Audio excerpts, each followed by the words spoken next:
4 elite operators, 52 enemy fighters, 0 chance of survival. That's what the generals said when the drone feed confirmed Falcon team had been taken alive inside Raven Valley, bound, blindfolded, and scheduled for execution at sunrise. Every rescue option failed. Every plan collapsed.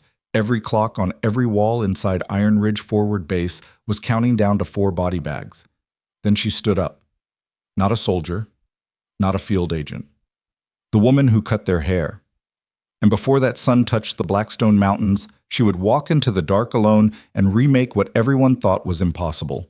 If you're new here, subscribe right now. Drop your city in the comments so I can see how far this story travels. Hit like, stay to the end, and let's begin. The cold came early at Iron Ridge.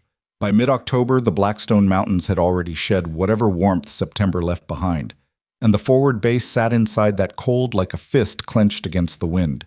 Buildings were prefab and graceless. The perimeter wire sang in the gusts at night. Gravel crunched under boots at all hours because soldiers here didn't sleep on any reliable schedule. They slept when missions allowed it, which was never as often as the body needed. Emily Carter had learned to sleep through the wind.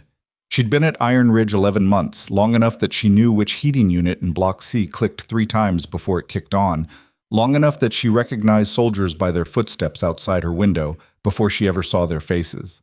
Her salon, that was what everyone called it, though it was really just a repurposed supply room with 2 barber chairs, a cracked wall mirror, and a space heater that smelled like burning dust, opened at 0700 and closed whenever the last walk-in left. Most days that was well after dark. She was 32, blonde hair she kept pulled back because loose hair bothered her in ways she couldn't entirely explain, and she had a face that people forgot easily. Not because she was plain, because she was careful. There's a difference, and Emily understood it better than most. Carter. Sergeant Major Dobbins ducked his head through the doorway at 0730, his breath visible in the cold air that followed him in. Tell me you've got an opening. Sit down, Sergeant Major. I've got a briefing at... Sit down. He sat. He always did.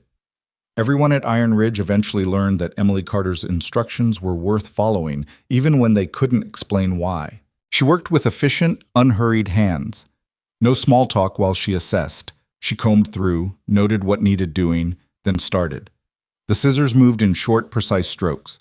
Dobbins watched her in the mirror with the expression of a man who had survived 3 combat deployments and still found something vaguely unnerving about sitting still. You hear about Falcon's op?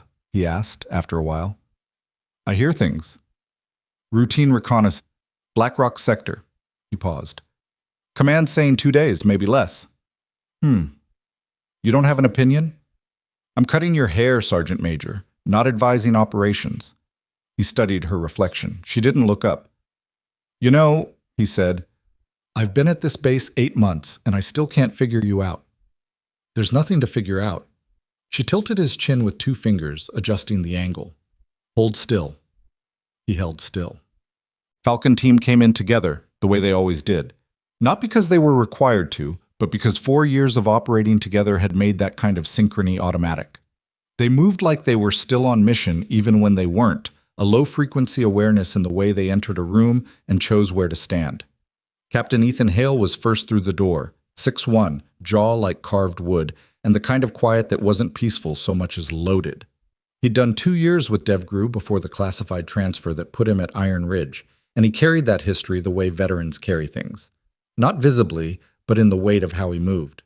Behind him, Mason Reed, who was built like someone had decided to prove a point about what a human body could sustain.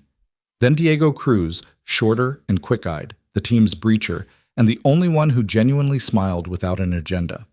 And finally Noah Brooks, communications specialist, youngest of the 4, who had a habit of reading the room before he opened his mouth that made him seem older than 26. Emily. Hale nodded at her the way people nod at someone they respect, which was different from the way most people treated her on base. You got time for 4 ugly faces? I always have time. She pulled the smock from the previous customer, shook it out once, and folded it across the back of the chair. Who's first? Age before beauty. Reed pushed Cruz toward the chair. You're 3 months older than me, Pendejo. Yeah, but I look younger. Cruz dropped into the chair with a long exhale, like a man setting down something heavy. Emily fastened the smock around his neck and studied his face in the mirror. He looked tired. Not physically tired, operationally tired. The kind that sleep didn't touch. "You doing okay?" she asked. "Define okay." "Fair enough." She began working.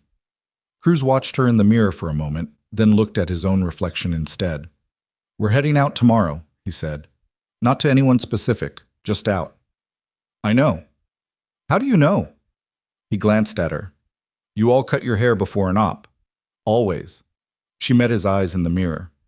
"Without exception." Cruz was quiet for a second. Then, "You notice a lot of things. People tell me things. They sit in this chair and they talk because it's easier to talk when someone's behind you." She worked the scissors around his ear. "I just listen." From the corner of the room, Noah Brooks had been watching her with an expression she'd noticed on him before, a kind of quiet curiosity, like he was working through a problem he didn't have enough information to solve yet. He was the youngest and in some ways the sharpest, which meant he paid attention to things other people dismissed. She didn't mind. She'd been observed before, by people far more trained than a 26-year-old communications specialist. Hale settled against the wall, arms crossed, watching his team with the low-level vigilance of a man responsible for 4 lives. "Emily," he said. "What do you do when we're not here?" She paused, scissors hovering for just a moment, then continued. "Cut hair," she said. "Listen to people. Go to sleep." "That's it?" "That's enough." Hale watched her. There was something in his expression she recognized. Not suspicion, exactly. More like a man who'd spent too long reading environments and couldn't fully turn it off. He wasn't wrong to pay attention. He just didn't have the context to understand what he was looking at. "I don't know," Reed said from the bench, stretched out with his boots crossed. "I think Emily's secretly running this whole base, and we're just too dumb to see it." "You're not that dumb," Emily said without looking up. Cruz laughed. A real one, short and surprised. Even Brooks smiled. Hale didn't, but something shifted in his expression, something close to respect. They shipped out at 0500. Emily was already awake. She stood at the edge of the small window in her quarters, coffee going cold in her hand, and watched the convoy of vehicles push through the gate in the dark. No ceremony, no send-off. Just taillights swallowed by the mountain road and then nothing. She stood there longer than she needed to. The thing people who lived ordinary lives didn't understand was that the waiting was its own kind of combat. You learn to manage it the same way, not by eliminating the feeling, but by pacing it, giving it somewhere to live that wasn't the center of your chest. She'd gotten good at that. 3 years of practice. Emily set the cold coffee down, turned away from the window, and went to open her salon. Mom. The day passed the way days at Iron Ridge passed, in small units of normalcy stitched together against the backdrop of controlled tension. Haircuts. Conversations. The occasional joke that landed flat because humor at forward bases had a specific kind of exhaustion baked into it. At 1400 she heard the first indication. Not an announcement, not an alarm, something quieter, a change in the way sound moved through the bass. Voices that stopped mid-sentence, boots moving at a different cadence. The kind of shift you only noticed if you'd spent years reading the acoustic texture of military installations. She put her scissors down. At 1412, the emergency sirens opened up. She was already walking toward the command center. The command center at Iron Ridge was a prefab structure that smelled permanently of stale coffee and electronics, with display screens covering 2 full walls and a constant low hum from the server rack in the back corner. When Emily arrived, the room was already crowded. Senior officers, ISR analysts, 2 men she recognized as the base intelligence liaison and his deputy, and a cluster of junior personnel who'd drifted in and hadn't been told to leave yet. Nobody noticed her slip in near the back. Nobody ever did. On the main display, drone footage. Infrared. 42 frames per second of cold ground and warmer bodies. And there, inside a cluster of structures that thermal imaging confirmed as a former agricultural compound, 4 distinct heat signatures that matched the size and positioning of restrained personnel. Raven Valley. Deep coverage. 38 kilometers from the base perimeter in terrain that ate helicopters alive. 52, one of the ISR analysts was saying. We count 52 combatants, heavy weapons on the north approach. Fortified firing positions on the East Ridge. RPG teams we can't fully place. Helicopter insertion? Someone asked. Impossible. The valley floor is too compromised. LZ options within extraction range are all covered. Ground convoy?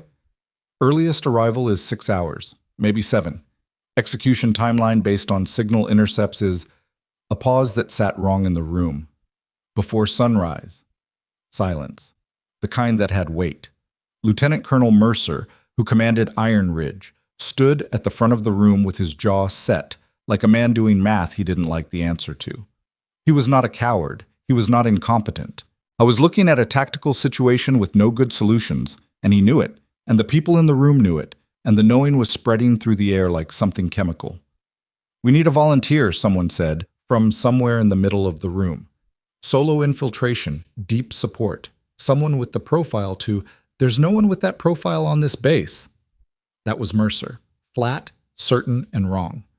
We're a forward support installation, not a Tier 1 element. Our operatives aren't cleared for, I can go. The voice was quiet. It always was. Emily said it once from her position near the back wall, and it wasn't loud enough to command the room, but it was clear enough that the 3 people nearest to her heard it and turned, and then a few more turned because the first ones had, and then the ripple reached the front and Mercer turned and looked at her. She was standing in the doorway, still wearing her salon apron. Several people in the room exchanged glances. Someone near the left wall made a sound that wasn't quite a laugh, but lived next door to one. Carter. Mercer's voice was not unkind. This isn't, I know the valley terrain, she said. I know the compound type. I've seen that agricultural layout before. The thermal signatures on your feed are showing me how they've positioned their command element, and if you've got signal intercepts from the last 2 hours, I can tell you exactly where the execution site is going to be. Quiet. Not the polite quiet of people waiting for someone to finish. The harder quiet of people recalibrating. The intelligence liaison, a lean man named Price who'd been at Iron Ridge 4 months and who Emily had spoken to exactly twice, looked at her for a long moment. You've read the feed, he said carefully. I've been reading it since I walked in. You've got a command cluster of 7 near that north structure, the one with the extended roof overhang. Your RPG teams are on the eastern slope, not the ridge line. The thermal bloom from the ridge is too diffuse to be a manned position, and your exit route, if someone could get to the prisoners, isn't south through the valley floor. She paused. It's west, over the secondary ridge, 30% harder on foot, but it's not covered. Nobody spoke. She looked at Mercer.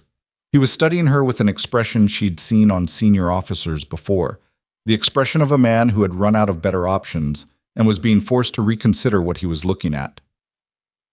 Who are you? He asked. And Emily looked at him and felt very distinctly the specific weight of a door she had closed 3 years ago pressing against its frame. I'm the hairdresser, she said, but that's not the only thing I am. She left the command center before anyone could stop her, which was easier than it should have been because the room was still processing. Back in her quarters, she moved to the closet, pushed the hanging clothes to one side, and pressed her fingers into the seam along the back wall. The panel gave with the familiar resistance of something designed to look permanent. Behind it, a space the size of a large suitcase, dark, smelling faintly of gun oil and neoprene. She pulled the duffel out without turning on a light. She didn't need one. Inside, a suppressed .338 Lapua platform broken down into 3 components, 2 Glock 19s in holster configurations she'd custom modified herself. Medical kit, tourniquet, chest seal, hemostatic gauze, nothing excess. Electronic package, signal jammer, compact drone spotter unit, 2 sets of radio gear stripped to their essential components. Thermal monocular, climbing equipment rated for mountain conditions, 11 months of maintained kit that had never been used because 11 months ago she had told herself she was done. She had told herself a lot of things. Emily sat on the edge of her cot and held the monocular in both hands and looked at it for a long moment without moving. Outside, the base alarm was still cycling. She could hear voices across the compound, controlled urgency, which was what panic looked like in a professional environment. 4 men. 52 fighters. Sunrise. She thought about Ethan Hale and the way he'd watched her that morning, trying to figure out what he was seeing. She thought about Diego Cruz laughing in the barber chair, surprised by it. She thought about Noah Brooks reading the room with those careful young eyes. She thought about a decision she'd made 3 years ago, standing in a different country, with her hands still shaking, telling herself that she was done being a weapon. That the violence wasn't worth what it cost. That she could find a different kind of existence and stay inside it. She'd meant it, every word of it. She still meant it. She put on the gear anyway. Oh. The perimeter wire at Iron Ridge had a gap. Not a structural failure, a drainage channel beneath the eastern fence that had been flagged for maintenance in the base log 3 times and never fixed.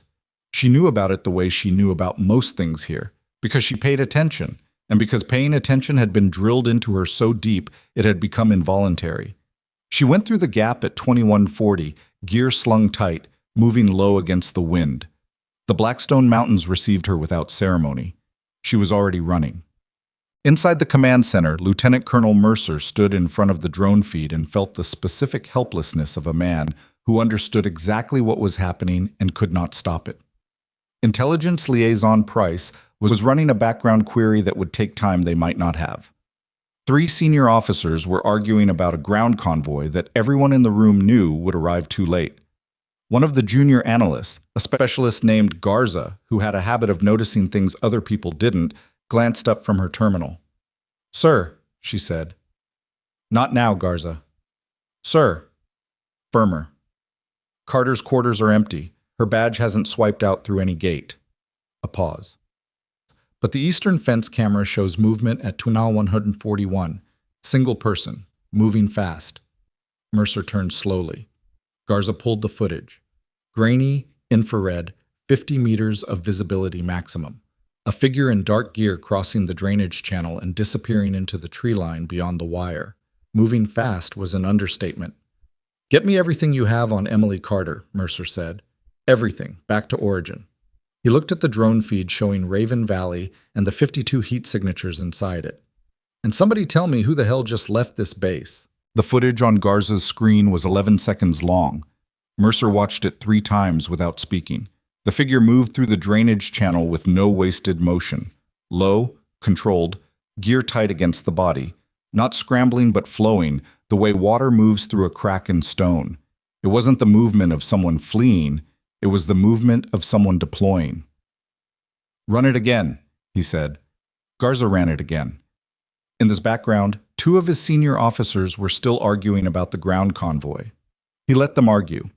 His attention had narrowed to that grainy 11-second clip and the cold feeling settling into his chest that told him he was several steps behind a situation he didn't yet understand. "Sir?" Price appeared at his elbow, a tablet in hand, expression professionally neutral in the way that usually preceded bad news. Initial query returned on Carter, Emily. DOB, address, employment history, all verified clean. And the verification is too clean. Price set the tablet on the edge of the console. Every document trails back to a single origin point about 3 years ago. Before that, the records exist, but they don't connect to anything real. No school photos. No tax history that actually resolves. No, she's a cover identity. It's consistent with one, yes. Mercer straightened. He looked at the main display where the drone feed still showed Raven Valley and the compound and the 52 heat signatures moving with the quiet efficiency of men preparing something they'd done before. "She said she knew the valley terrain," he said, to no one in particular. "She said she'd seen that agricultural layout. She also correctly identified the command element position and the RPG team placement." Price paused, before any of our analysts had. The room had gotten quieter. The argument about the convoy had stopped. People were listening. Mercer turned to face the room. 20-odd faces, most of them looking back at him with the particular expression of people who'd just had the floor shift under them. "Get me a direct line to Special Programs Liaison at Northern Command," he said. "Use the priority channel. Tell them I need a name match on a possible Tier 1 asset, female, approximately 30 to 35, covert extraction background, went dark 3 years ago under circumstances I'm guessing weren't voluntary." Nobody moved for half a second. "Now," he said. The room accelerated. Emily was 4 kilometers into the mountains when her body reminded her it had been 3 years.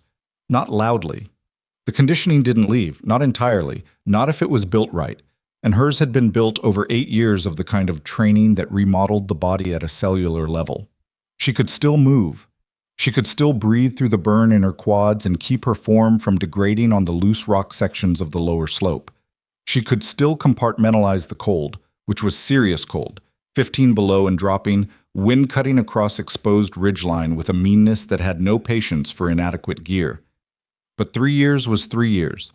Her right knee, which had caught a rock fragment in a hallway outside Minsk 4 years ago and had never been entirely the same, was registering its complaint around kilometer 3. Not debilitating, present.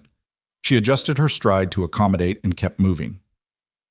The Blackstone Mountains at night were not a place that invited sentiment. The terrain was technical. Elevation gain of over 1,200 meters between the base perimeter and the Raven Valley ridgeline, with sections of loose shale, frozen creek crossings, and at least 2 traverses she'd identified from the base's topographic maps where a wrong step meant a fall that nobody would hear. She'd studied those maps for 11 months. Not out of any specific intention. Out of habit she'd never successfully broken. She knew the mountain the way she knew the base. Not because she'd planned to use that knowledge, but because not knowing things felt like standing in a room with your back to the door. By kilometer 7, her breathing had settled into the rhythm she remembered. By kilometer 12, the knee had stopped complaining and started cooperating. By kilometer 20, she was running. In Raven Valley, Captain Ethan Hale was working through his restraints for the 4th time. The zip ties were commercial grade. Not military spec, but good enough to hold if you didn't know what you were doing with your hands. Hale knew what he was doing. The problem was that the guard rotation was keeping at least 2 armed men within visual range of the prisoners at all times, and every time he got close to the right angle, one of them moved. He was on his back against the cold ground. Mason Reed was 2 meters to his left, also restrained, breathing carefully in the way that meant he was doing the same kind of calculation. Diego Cruz had a cut above his right eye that had stopped bleeding but left a dark streak down the side of his face. Noah Brooks was the quietest of the 4, which in different circumstances might have worried Hale, but right now was correct tactical behavior. Brooks was listening. Mapping the compound by sound the way someone who'd spent 2 years in signals intelligence learned to do. They'd walked into the ambush at approximately 1330. Hale had known something was wrong about 20 seconds before the contact, a specific sensation he'd learned to trust that lived in the back of his neck and manifested as a very particular kind of quiet, the absence of sounds that should have been there. Wind, yes. Mountain birds, no. And mountain birds didn't go silent without a reason. 20 seconds wasn't enough. The enemy had been positioned well. Not brilliantly. There were gaps in the coverage that Hale had already filed away, because filing things away was what his brain did under stress, but well enough for an ambush on a team of 4 that had been fed compromised intelligence. That was the part that sat wrong. The mission package had been solid, verified twice, and it had still put them exactly where someone wanted them. He'd think about that later, if there was a later. "Brooks," he said, barely above a whisper. 12 on rotation. Shift change happened 7 minutes ago. Brooks's voice was flat and low. "Command element is north building. I count 6 voices, at least 1 radio, and someone who speaks only to give orders." "RPGs?" "East slope. I heard them moving equipment up about 20 minutes after they brought us in." Reed said very quietly, "Tell me someone knows we're here." "Base knows," Hale said. "Base is 40 clicks out, through those mountains." A pause. "Even if they launch something the second we miss check-in, someone knows we're here," Hale said again. It wasn't reassurance. He didn't deal in reassurance. It was operational data. They had a GPS transponder in Cruz's boot heel that couldn't be jammed by anything this group was carrying, which meant Iron Ridge had a lock on their position, which meant decisions were being made right now in rooms he couldn't see. What those decisions would produce was a different calculation. Cruz turned his head slightly, enough to catch Hale's eye. The cut on his face made him look worse than he was. "How long until sunrise?" Cruz asked. Hale thought about what the intercepted communications had suggested and what that meant for the timeline. He thought about the 50-odd men between him and the valley perimeter. He thought about the terrain. 5 hours, he said. Maybe 6. Cruz looked at the sky for a moment. "Okay," he said, like it was something manageable. Price found Mercer in the corner of the command center at 23:30, standing with a satellite phone pressed to his ear and an expression that had moved past concern into something more complicated. The room had reorganized itself in the last hour. Fewer people arguing, more people working. ISR analysts running continuous drone coverage. Signals intelligence running intercepts. Two junior officers building a ground convoy timeline that everyone understood was theoretical at this point. The alarm had been silenced. Controlled urgency had replaced panic, which was an improvement, though not the kind that made Mercer feel better. He ended the call when he saw Price's face. "You got something," Mercer said. "Northern Command ran the parameters." Price paused in the way that meant he was organizing information. "There's a file. Heavily classified. I got a partial read before they restricted further access pending authorization. But enough. Tell me." Captain Evelyn Carter, Special Activities Division, Covert Extraction and Deep Penetration Specialist. 8 years active, during which she completed— Price glanced at his notes. 17 documented extraction operations, 11 of which were solo. Success rate across those missions was 100%. He let that sit for a moment.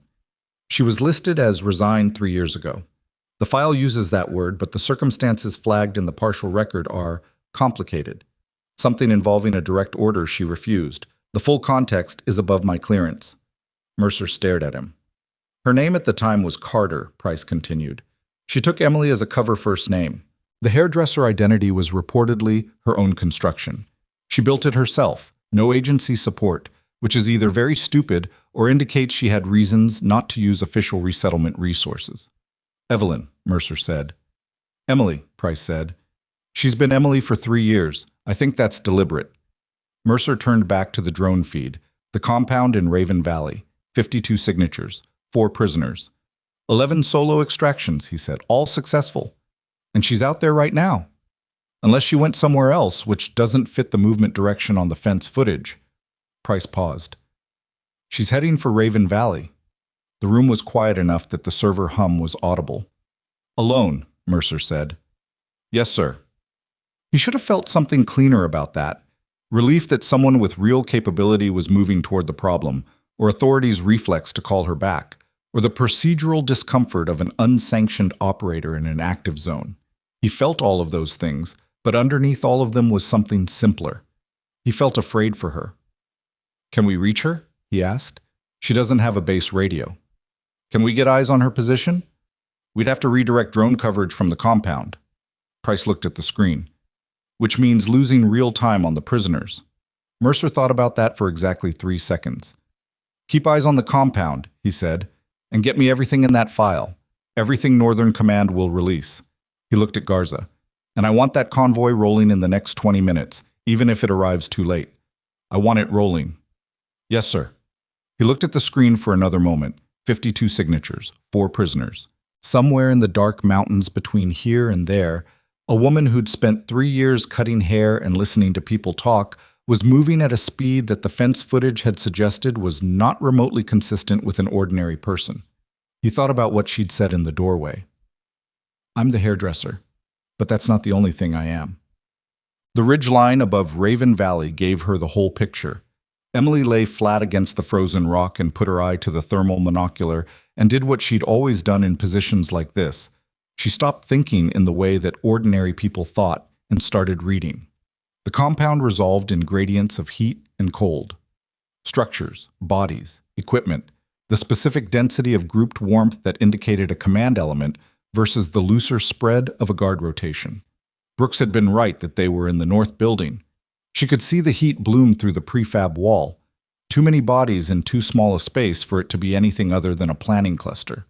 The machine gun positions on the north approach were obvious once you knew what the heat signature of a belt-fed weapon looked like against cold ground. The RPG teams on the east slope were positioned where she'd predicted from the drone footage. The prisoners were in the open, on the south side of the compound. 4 signatures, seated, clustered close. Restrained, but alive. She counted the guards. Counted again. Mapped the rotation timing based on 5 minutes of observation. Found the gaps. There were always gaps. The question was whether the gaps were usable, and that depended on factors that could only be assessed from closer. Much closer. She lowered the monocular and looked at the valley with her naked eyes. Moonlight on snow, clean sightlines on the upper approach.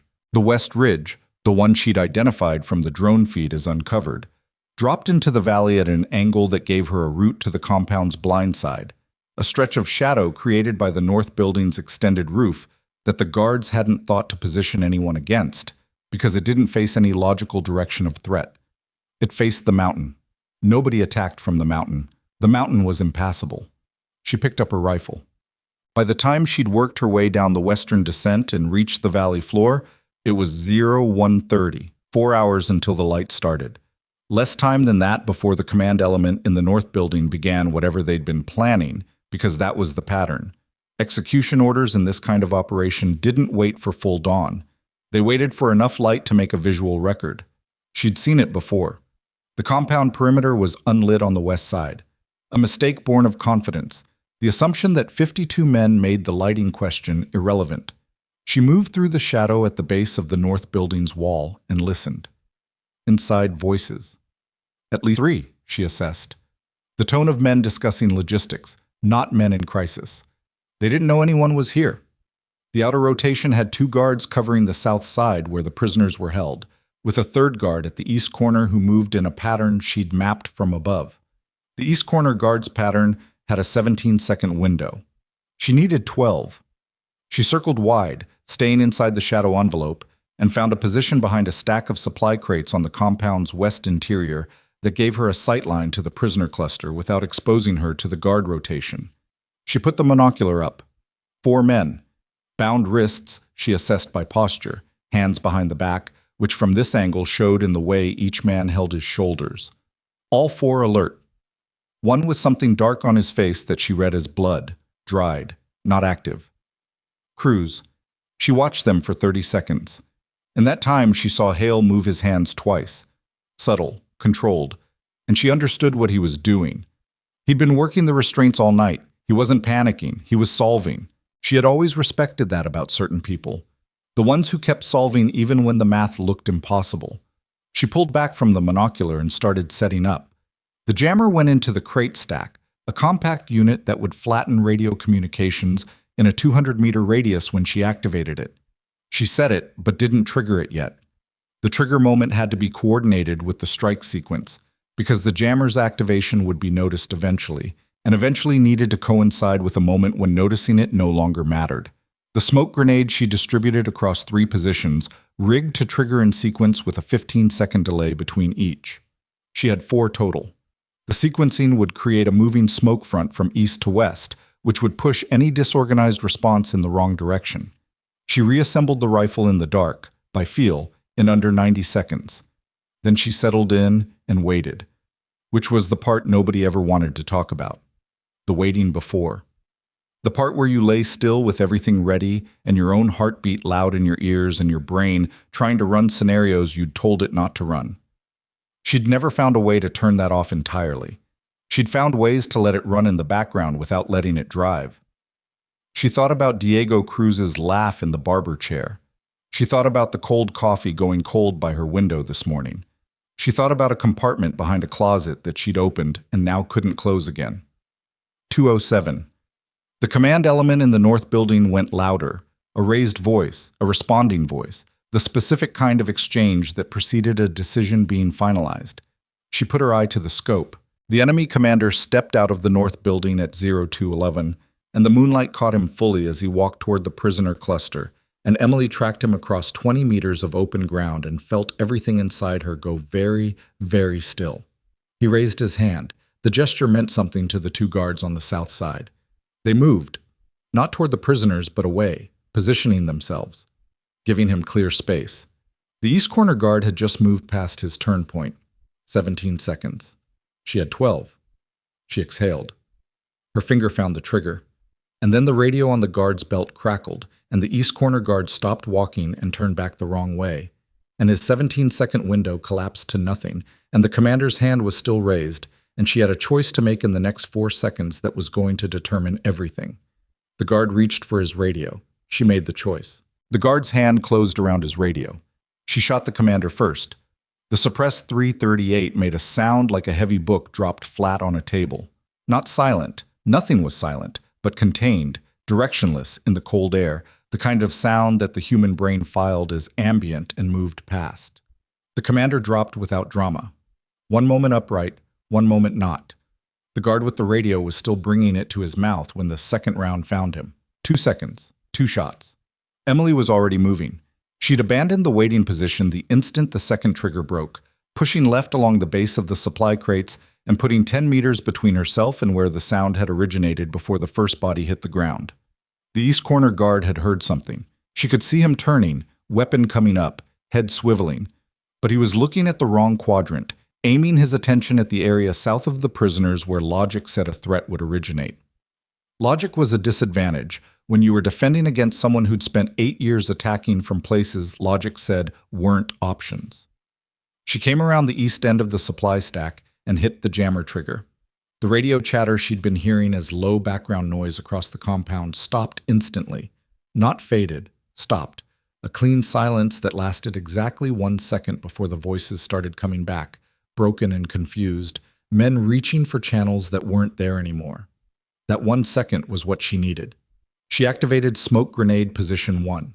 The canister was 30 meters east, rigged to the base of a fuel drum stack, and it detonated with a soft thump and a rapidly expanding cloud that caught the night wind and pushed west immediately. She'd calculated for the wind direction from the ridgeline. It was doing what she needed it to do. The east corner guard made his decision. He moved toward the smoke, weapon up, trained to move toward the anomaly, which was correct doctrine and wrong in this specific context. He crossed into her sightline for 2 steps. Third shot. She was already reading the compound response. Voices, shouting, in a language she had enough operational vocabulary in to track the meaning without translating every word. 2 voices calling from the north building, a third answering from somewhere on the east perimeter. The machine gun position on the north approach was rotating. She could hear the mechanical sound of the bipod shifting. But it was rotating outward, toward the valley approaches, because the suppressed shots hadn't given them a direction and their assumption was external assault. Good. She'd spent considerable time in the last 4 hours being grateful for the assumptions of 52 men who had never faced this specific problem. Smoke grenade 2 detonated on its 15-second delay, position 2 now, 30 meters further west, and the cloud front expanded. The compound interior was beginning to gray out at ground level. She pulled her thermal monocular and swept the prisoner cluster. 4 signatures, still seated, still grouped, moving carefully. One of them had gotten to his feet, which meant one of them had worked through his restraints. Hale. She'd known it would be Hale. She put the monocular down and moved south. Hale had the zip tie off his right wrist and was working his left when he heard the sounds he'd spent the last 6 hours telling himself might never come. Not helicopter rotors, not the grind of an approaching convoy. Something quieter and more precise, a sound he'd trained with long enough to recognize even through cold mountain air and distance. Suppressed fire, .338 or similar platform. 3 rounds spread across approximately 40 seconds with a pattern that wasn't random. Command element first, then the communications point, then the mobile threat. Someone out there was sequencing. Read. He kept his voice at the floor. Get ready. For what? Someone's working the compound. Reed was quiet for exactly 2 seconds. How many? He asked. I count 3 shots from one position, moving after each. He got his left wrist free and immediately started on Cruz's restraints. Could be 1, could be 2. One operator taking this compound? I know. He didn't say anything else about it because there wasn't anything useful to say. Either it was true or it wasn't, and either way his job was the same. Get his team mobile, find the exit, move. Cruz's hands came free. Cruz immediately reached for Noah Brooks, who was the only one of the 4 still fully restrained because Brooks had the least upper body mobility, an old shoulder injury that had never quite healed, which he'd disclosed to nobody in the chain of command because disclosing it would have pulled him from the team. The smoke was coming in now. Hale could feel it in his eyes before he could see it. The specific chemical sting of military smoke, which meant this wasn't an accident. Someone had planned for the smoke. Someone had positioned it. When we move, he told his team, we move west, not south, not back toward the valley floor. West is the mountain, Reed said. West is where they're not. He kept his hands moving, Cruz helping Brooks with the last of his restraints. The east perimeter is where the RPGs are. South puts us on the valley floor in the open. North is the command element. So west, Cruz said. West. The smoke thickened. The shouting around the compound had organized itself into something, which was the danger. Disorganized panic was manageable, but the voices he was hearing now had the cadence of men taking orders, men being pushed into a response structure. Someone in that north building was rallying.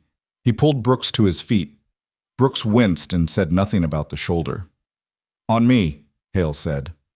The fourth fighter she took came around the south corner of the north building at a run and nearly collided with her before either of them processed the other's presence. He was faster with the realization. She was faster with her hands. She deflected the rifle muzzle with her left forearm as it discharged. The shot went wide and loud, no suppressor on this weapon, and the sound was immediately useful to the wrong people, and put him down with a sequence of 3 moves that she didn't think about, because thinking slowed you down, and she'd stopped thinking in the traditional sense approximately 90 seconds ago. The body went from vertical to horizontal in under 2 seconds. Loud shot, compound wide. Every head had turned. She was already moving to the next position. The jammer was still running, but the fighters here were disciplined enough that some of them had shifted to hand signals and runner-based communication, which she'd expected. It bought time, not certainty. The smoke front had done its work on the eastern perimeter. She could hear the RPG teams calling out, confused by the shifting visibility, but the north building was producing a coordinated response, and the response was getting organized faster than she wanted.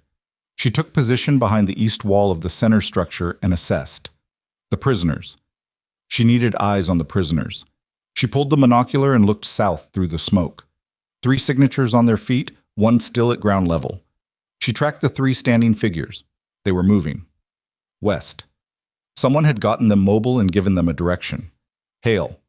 She didn't know how he'd figured out west was the exit, but it didn't surprise her. She'd known, from 11 months of listening to him talk in a barber chair, that Ethan Hale's brain didn't stop working in the way other people's brains stopped working under pressure. It organized. She put the monocular away and made a decision. Stop the compound response first. Get to the prisoners second. The north building was the command node. The rally was coming from there. She'd taken the commander, the first shot, but a good enemy element didn't collapse with the commander. It reorganized under the next person with a radio, which was exactly what was happening. She needed to remove the radio. She moved north, which was into the threat rather than away from it, and she felt the specific compressed clarity of operating in a space where everything unnecessary had been stripped from her brain and what remained was entirely functional. It wasn't a good feeling or a bad feeling. It was the feeling she'd spent 3 years trying to forget and couldn't because it was part of what she was. And you couldn't forget the structure of yourself no matter how many hours you spent pretending it wasn't there. The north building's east door was unlatched. It had been used recently, someone coming out or going in, not fully secured. She heard 2 voices inside, one of them giving rapid instructions, the other repeating and transmitting. The transmitter was working a different radio frequency, trying to bypass the jammer on a channel that wouldn't resolve because the jammer was broadband. She came through the door fast and low. The transmitter went down first. The second man brought a sidearm up from across the room. She was already inside his reach before the weapon was fully extended, and she controlled it against the wall for long enough that controlling it became unnecessary. The radio clattered to the floor. She put her boot through it. Outside, through the walls, she could hear the compound response becoming confused again. The rally voice had stopped. The structure that voice had been building was still running on momentum, but momentum had a limit without a source. She came back out the north building's east door and ran south. Hale heard her before he saw her. Not her voice. Her approach. The specific pattern of someone moving at operational speed, who still knew how to be quiet about it, the sound arriving in wrong-spaced intervals that told his trained ear she was cutting and varying her line, not running straight.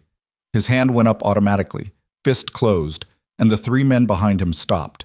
Then a shape resolved from the smoke to his right. West Ridge, she said. Not loud. Not quiet. Exactly as loud as the situation required. Follow my line. Don't bunch up. Don't stop unless I stop. Hale stared at her for a full second. He knew that face.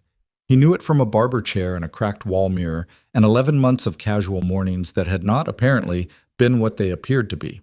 She was wearing tactical gear that fit the way gear fitted someone who'd worn it for years, carrying a suppressed platform that looked like a 338, and she was telling him where to go with the flat confidence of someone who'd already worked out the route. "Emily," he said. "Captain." She met his eyes. "I'll explain everything when we're not in an active compound. Move." "There are still—" "I know how many. Move." He moved. What? Getting 4 men who'd been restrained for 12 hours across a mountain was not the same as moving alone. She'd known that going in and had planned for it in the sense that she'd planned for the route, had identified the 3 sections that would be technically demanding, and the 1 section, a 40-meter traverse on the lower western descent, that would be dangerous even for a fit person in full health, which none of the 4 men behind her entirely were. Cruz's hands had cramped badly from the restraints, and his fine motor control wasn't what it should be for climbing. Brooks's shoulder was bad.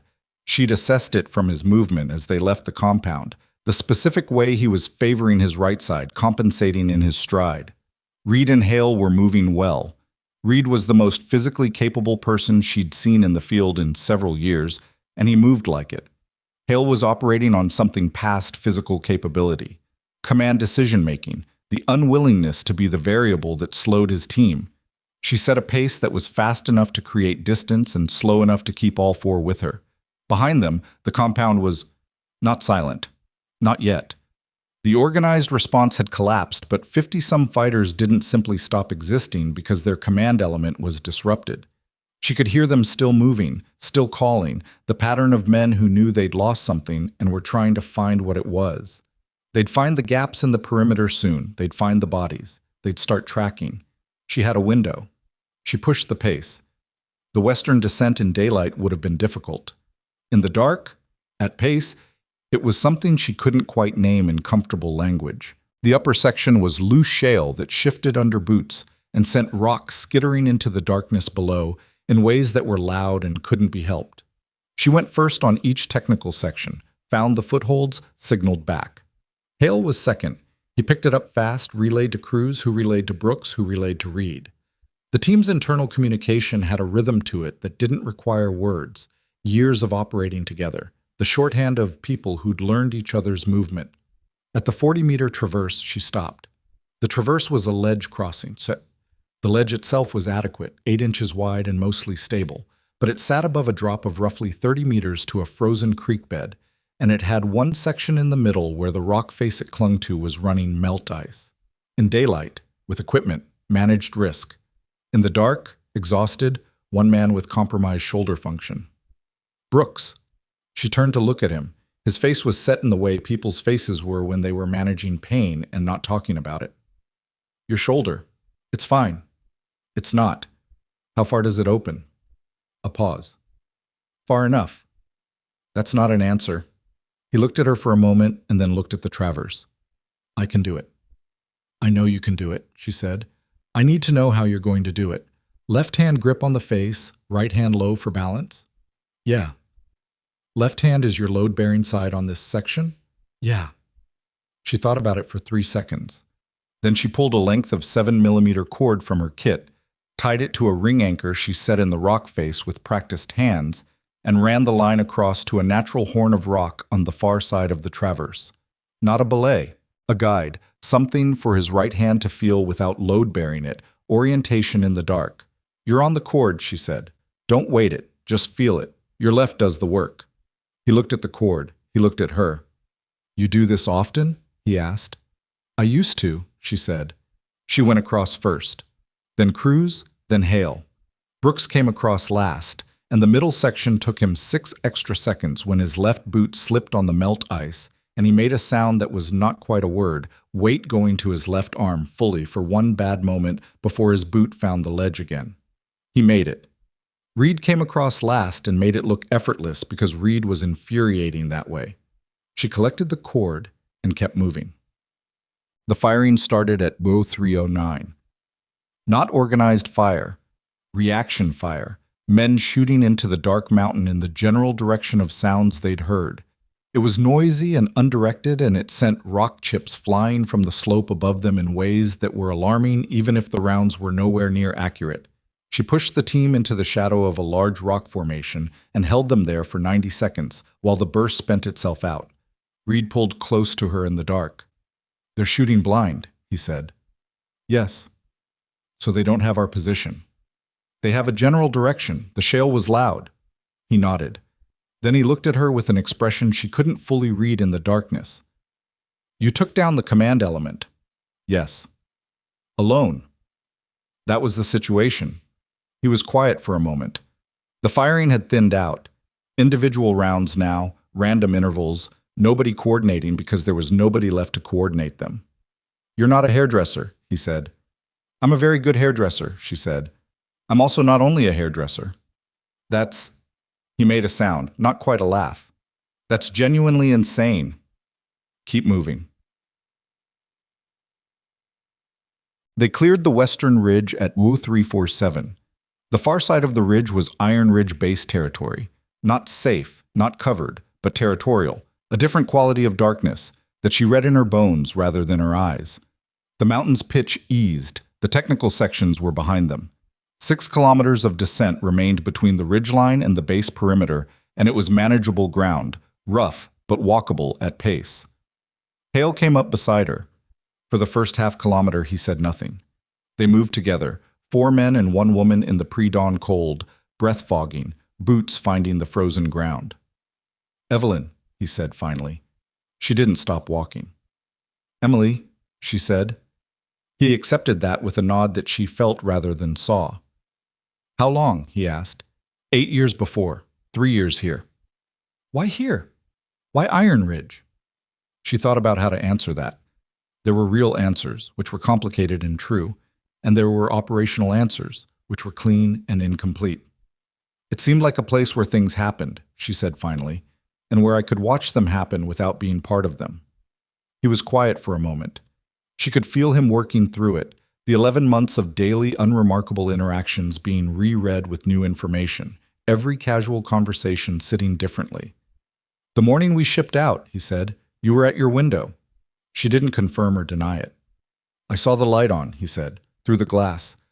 I thought I don't know what I thought." "You thought I was making coffee." "Yeah. I was making coffee," she said, "and watching." He nodded. They walked. At kilometer 3 of the descent, Cruz found his voice. "Hey," he said from a few meters back. "Emily." She glanced back. "The compound," he said. "The commander. First shot." "Yes." "You were going to let the rotation finish before you took him." "Yes." "But the guard reached for his radio." "Yes." "So you—" He paused. "You changed the plan. On the fly. In under a second." "The plan changed. I changed with it." Cruz was quiet for several steps. Then, "I've been in some situations. Some real situations." He shook his head slowly. "I've never seen anything like what you did back there." She didn't respond to that. She kept her eyes on the descent and kept the pace and let the silence speak for itself. Brooks spoke next, which surprised her. "The traverse," he said. "The cord setup. You've done that before." "Similar situations." "How similar?" "Similar enough." He nodded. He was managing the descent with his shoulder held in a particular angle that was clearly effortful to maintain, but he wasn't making it anyone else's problem. "Thank you," he said. Not performed, just said. She heard it and kept walking. At 0449, the eastern sky began to change. Not light yet. The suggestion of light, a thinning in the darkness at the horizon line, a loss of the deep, complete black that had covered the mountains for the last 7 hours. She could feel it rather than see it, the quality of the air changing with approaching dawn the way it always did. The base perimeter came into view at 0501. She stopped at the edge of the tree line, 50 meters from the fence. The 6 of them stood in the dark at the margin of the mountain, looking at the lit base beyond the wire. She could see the command center windows still lit. She could see vehicles running inside the perimeter. She could see, near the main gate, a cluster of figures that she read as command personnel who had been awake all night waiting for an outcome. Radio your base, she told Hale. Our radios are in the compound. I know. She reached into her kit and produced one of the 2 stripped radios she'd packed. She handed it to him. He looked at it for a second. Channel 6, she said. They'll be monitoring. He keyed it. Iron Ridge Command, this is Falcon Actual. We're at the East Tree Line, 6 individuals requesting gate access. All 4 team members mobile. The response came back in 4 seconds. Falcon Actual, Iron Ridge Command, copy. Gate is open. What's your status? Hale looked at his team. Cruz with the dried blood on his face and his cramped hands. Brooks managing his shoulder. Reed standing like he'd just finished a training run. Status is intact, Hale said. We have someone with us. A pause. How many? 1 additional. He looked at Emily. She looked back. Friendly, very friendly. Another pause. Longer. Roger that, Falcon Actual. Gate is open. We have people who want to talk. She could imagine the command center, the faces, the questions that had been building since a grainy 11-second clip of a woman moving through a drainage channel had started a conversation that nobody had expected to be having. She looked at the base. She looked at the mountain behind her. She breathed the pre-dawn cold and felt, in a way she didn't have clean words for, the specific weight of a door she couldn't close again. What she'd done tonight existed now. The people who'd watched that fence footage knew it existed. The file that Price had found would be pulled and fully read, and there would be conversations in rooms she wasn't in, and those conversations would produce offers and requests and pressures that she'd have to navigate. 3 years of scissors and appointments and cold coffee by a dark window. She'd known, when she opened the compartment in her closet, that this moment was coming. Had known it in the way you know things you don't want to know. She'd gone anyway. Okay, she said, and started walking toward the gate. The 4 men fell in beside her without being asked, which wasn't something she'd expected and which hit her somewhere she didn't examine in the moment. They walked out of the mountain and into the growing light together, 5 people who had started the night as very different things and finished it as something harder to categorize. At the gate, the guard recognized Hale. Hale and then looked at Emily with an expression that was trying to process several things at once. She walked past him without stopping. Inside the perimeter, she could see Mercer standing at the entrance to the command center, 40 meters away, watching her come in. He looked like a man who had not slept and who had spent several hours thinking about what he was going to say when this moment arrived. She looked back at him across the 40 meters of gravel in pre-morning light. She was still carrying the rifle. Mercer didn't move when she crossed the 40 meters. He stood at the command center entrance with his hands at his sides and watched her come in the way a man watches something he's been trying to understand for several hours and still hasn't resolved. Behind him, through the open door, she could see people, analysts, officers, 2 men in civilian clothes who had the specific posture of people who weren't military but had been around military long enough to absorb the body language. She knew what those 2 men were before she reached the door. She'd worked with enough of them. Hale and his team came in behind her. Someone near the entrance, a young specialist who looked like he hadn't slept, made an involuntary move toward Cruz, who was the most visibly damaged of the 4, and Cruz waved him off with a gesture that was polite and absolute. Mercer looked at Emily for a long moment. "You want to give me the rifle?" he said. She considered it. Then she flipped the safety, confirmed it visually, and held it out to him horizontally.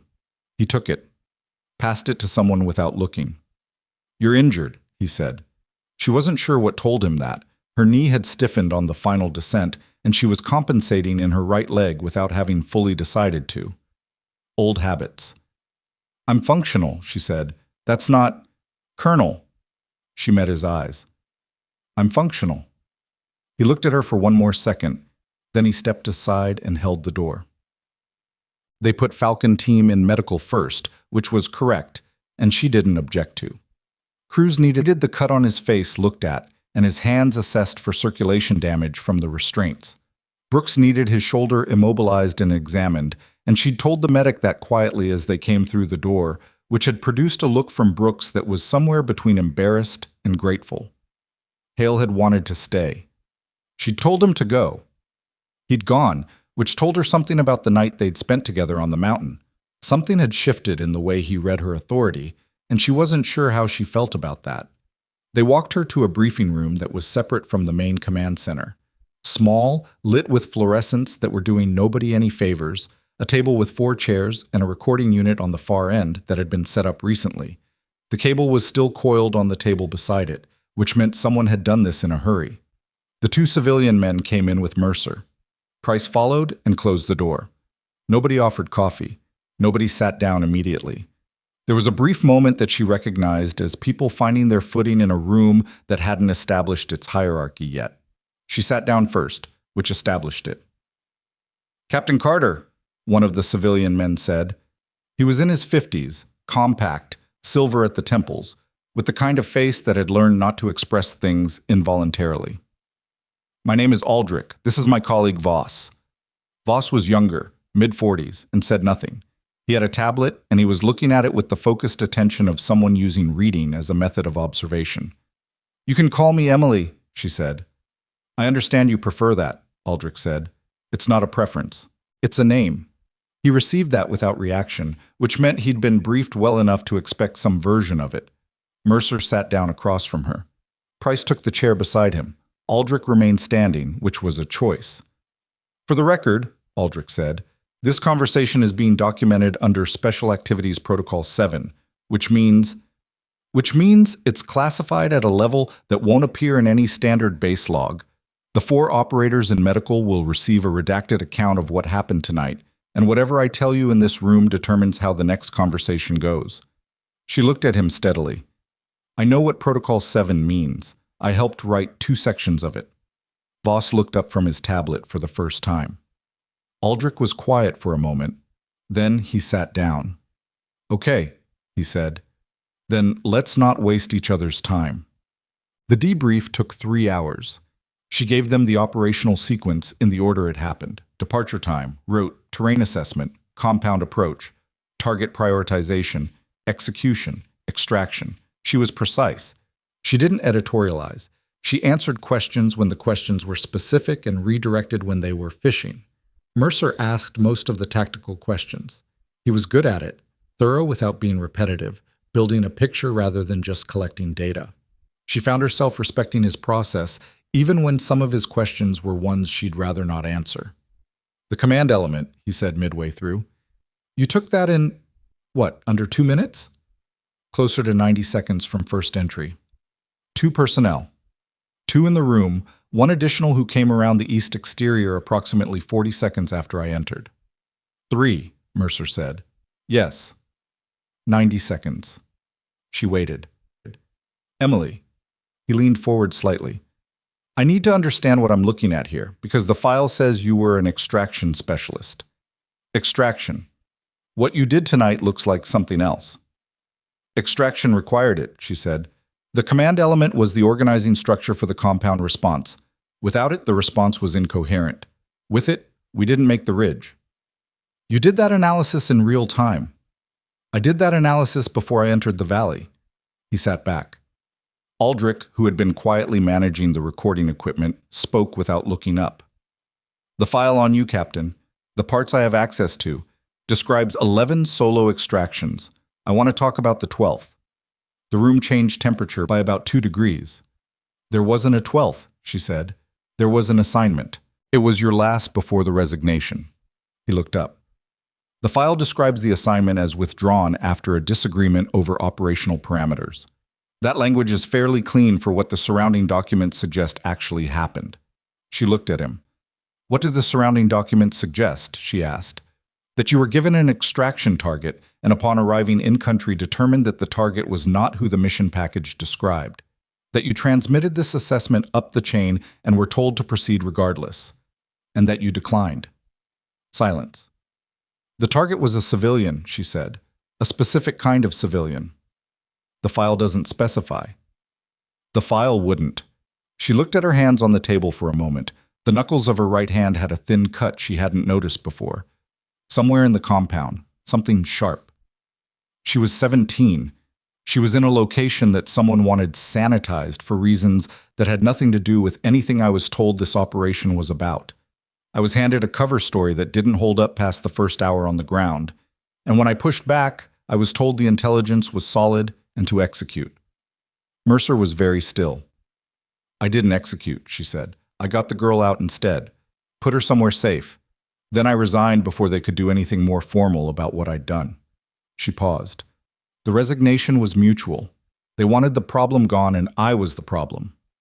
Nobody in the room spoke for several seconds. And the girl? Price asked. It was the first time he'd spoken since the room started. Alive, Emily said. Somewhere I don't know and they don't know. That was the design. Aldrich was looking at her with an expression that had shifted from operational to something more complicated. You built the hairdresser identity yourself, he said. No agency support. I couldn't use agency support. The agency was the problem. Iron Ridge specifically. Iron Ridge was remote, functional, full of people who needed haircuts and had things on their minds. She met his eyes. Nobody looks at the hairdresser. Until tonight, Aldrich said. Until tonight, she agreed. What? At the 90-minute mark, Aldrich asked everyone except Mercer to step out. Price and Voss went without argument.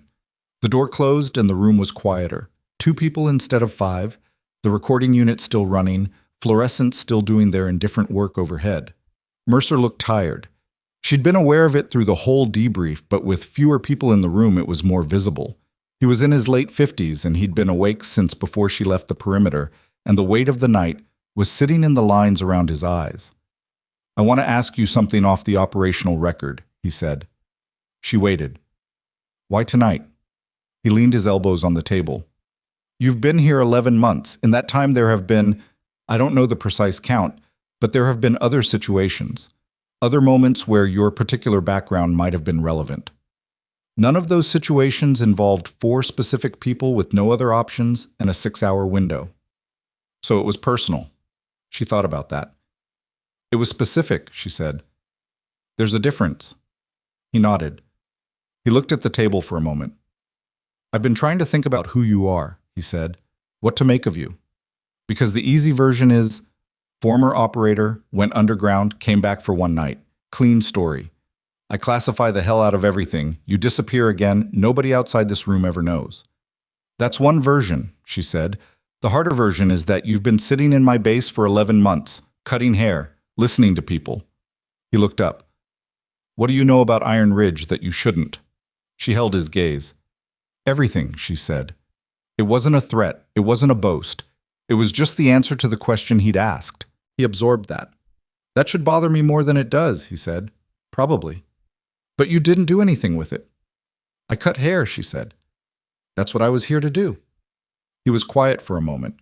She could hear the bass outside, activity, vehicles, the specific texture of a place that had been awake all night and was entering morning without having slept. Through the briefing room's single small window, the sky had gone from black to a dark gray that would become something else within the hour. Aldrich's going to make you an offer, Mercer said. Full reinstatement, upgraded classification, probably a team of your own, based on what tonight produced. I know. You're going to say no. She looked at him. I watched you say no in the command center last night, he said. When you volunteered, you said it exactly the same way you're going to say no to Aldrich, like the decision was already made before the question was asked.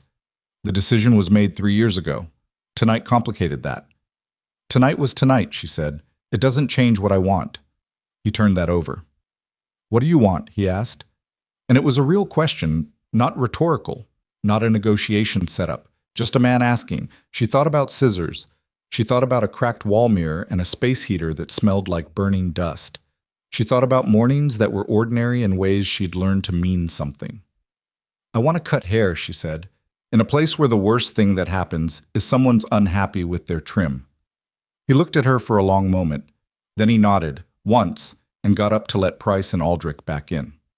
Aldrich made the offer at the 2-hour mark, as Mercer had predicted. Full reinstatement, captain's grade restored with back compensation for the 3-year gap.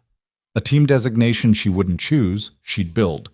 Operational parameters she'd have meaningful input on, which was a significant departure from how things had worked before, and which she understood was a concession designed to address the specific reason she'd left. She listened to all of it without interrupting. When he finished, she said, "No." Aldrich studied her. "The operation you ran tonight," he said carefully, "represents a capability that I know what it represents.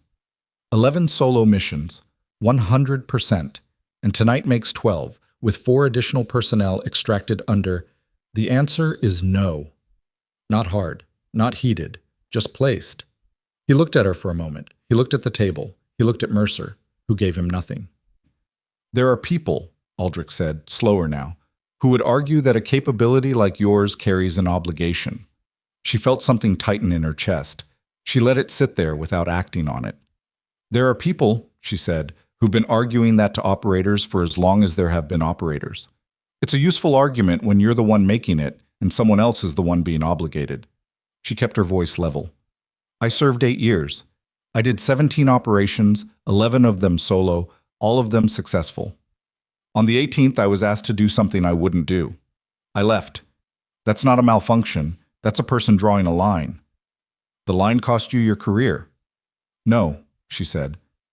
I drew the line because I'd already decided what my career wasn't worth. She met his eyes. Tonight didn't change the math. The room was quiet.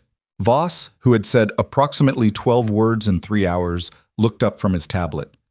If not reinstatement, he said, there's a consulting framework, limited engagement, case-by-case basis, no standing obligation, no.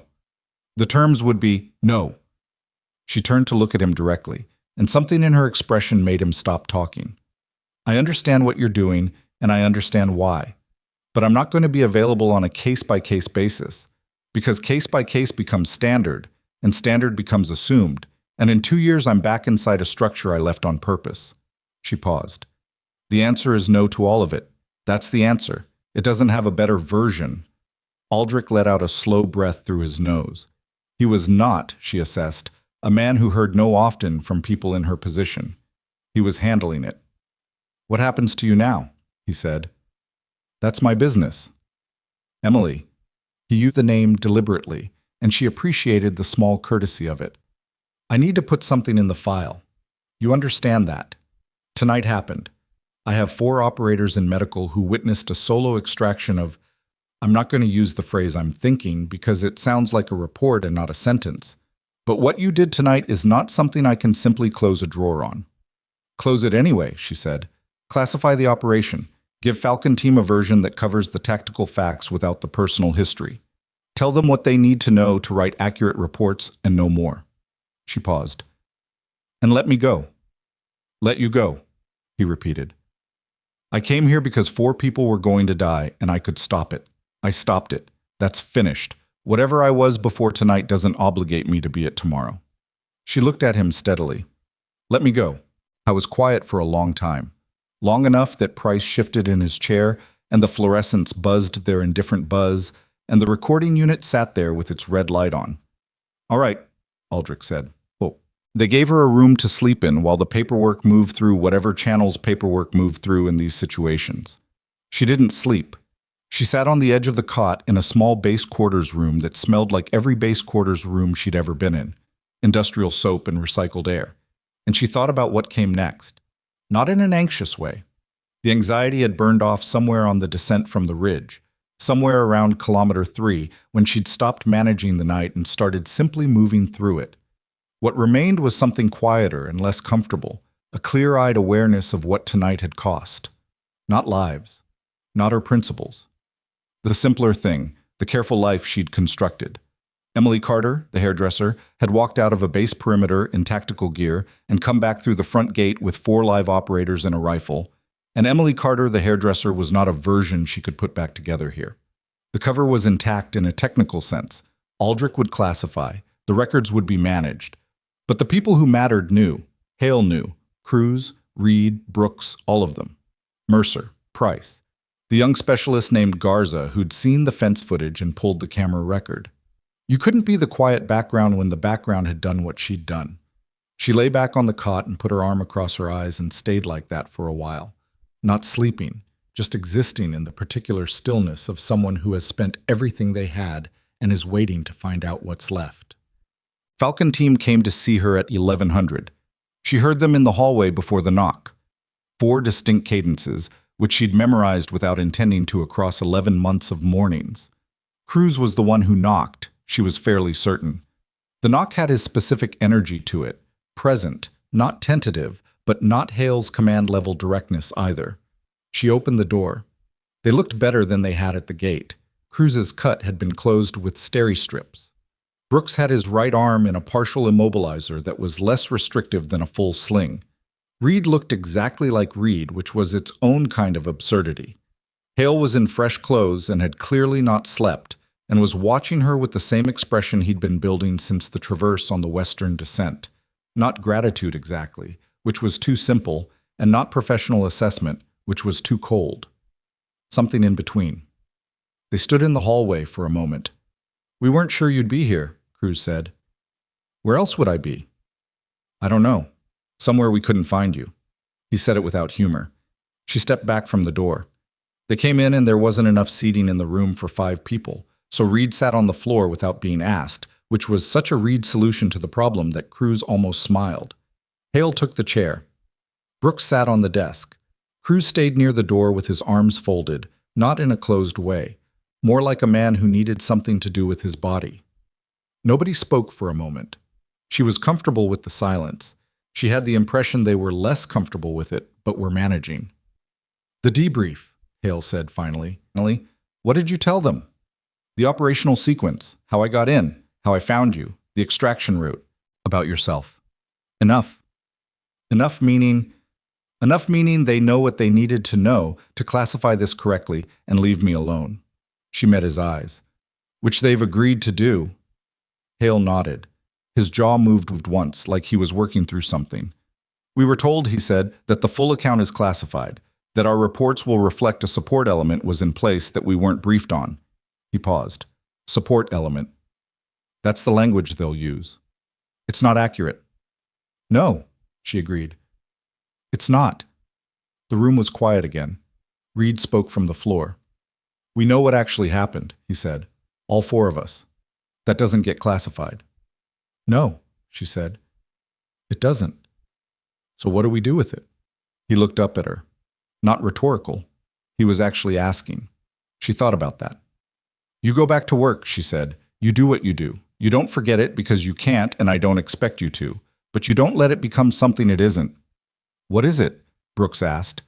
He was looking at her from the desk with those careful young eyes.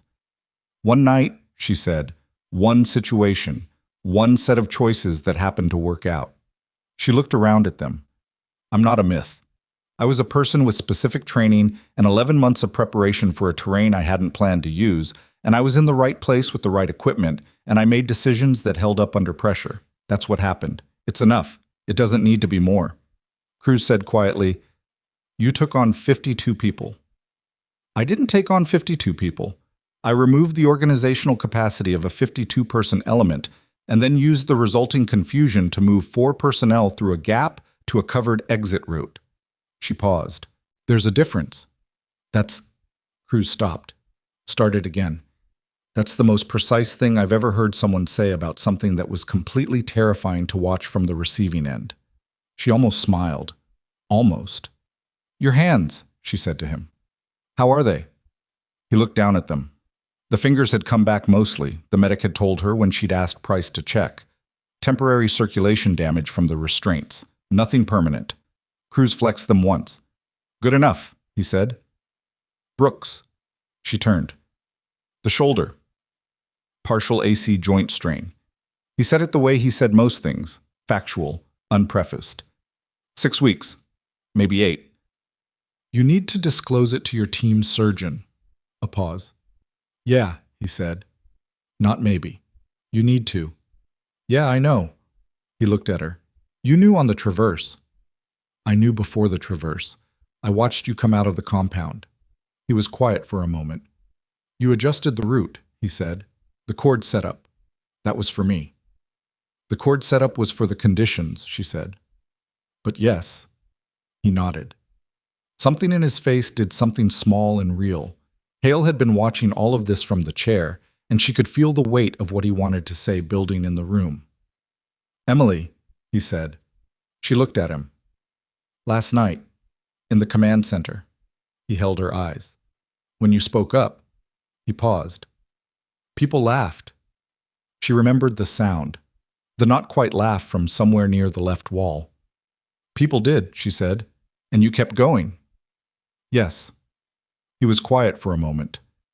I need you to understand something, he said, and his voice had dropped to a register she hadn't heard from him before. Not command voice, not the casual register of the barber chair. Something he didn't use often. I have spent 12 years in rooms where the wrong person got dismissed because of what they looked like, or what their role was, or what people assumed about them before they opened their mouth. I have done it myself. I have been in rooms where I was the person doing it. He paused. I didn't know what you were. That's not an excuse. I should have. Something about you was. He stopped. You notice things, she said. I noticed things, and I didn't know what to do with them. He leaned forward. I'm sorry it took last night. The room was very quiet. She looked at him for a moment. Ethan Hale, who was not a man given to this kind of sentence. She believed the weight of it. You came to my salon, she said, every time before an op. You and your team. And you were the only people in this base who sat in that chair and asked me how I was and meant it. She paused. You were already doing something right. He held her gaze. Then Reed, from the floor, said, For what it's worth, I always thought you were remarkable. Cruz said, You never said that. I'm saying it now. You thought she was pretty, Cruz said. That's different.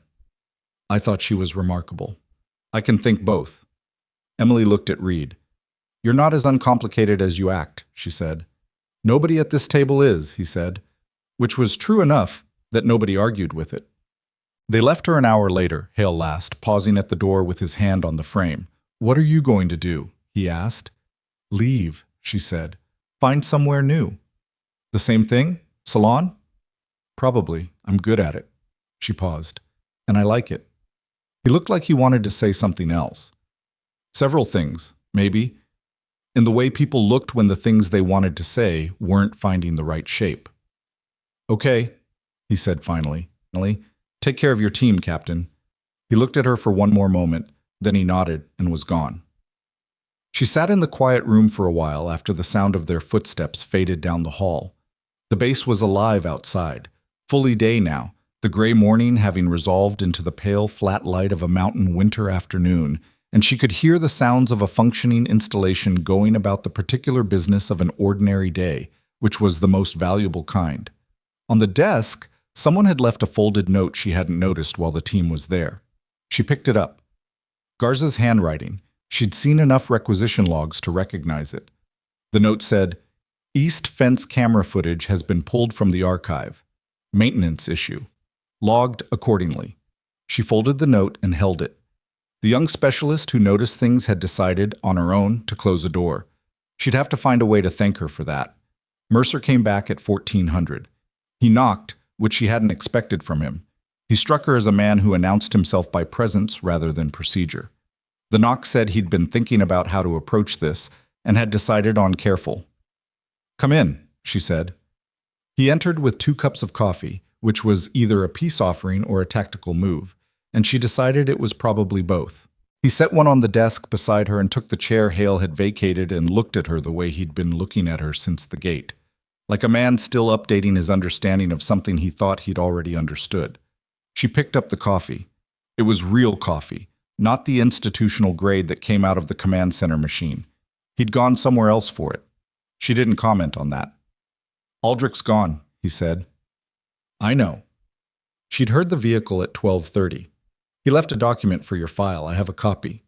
He reached into his jacket and produced a folded envelope, which he set on the desk without pushing it toward her. You don't have to read it now. What does it say?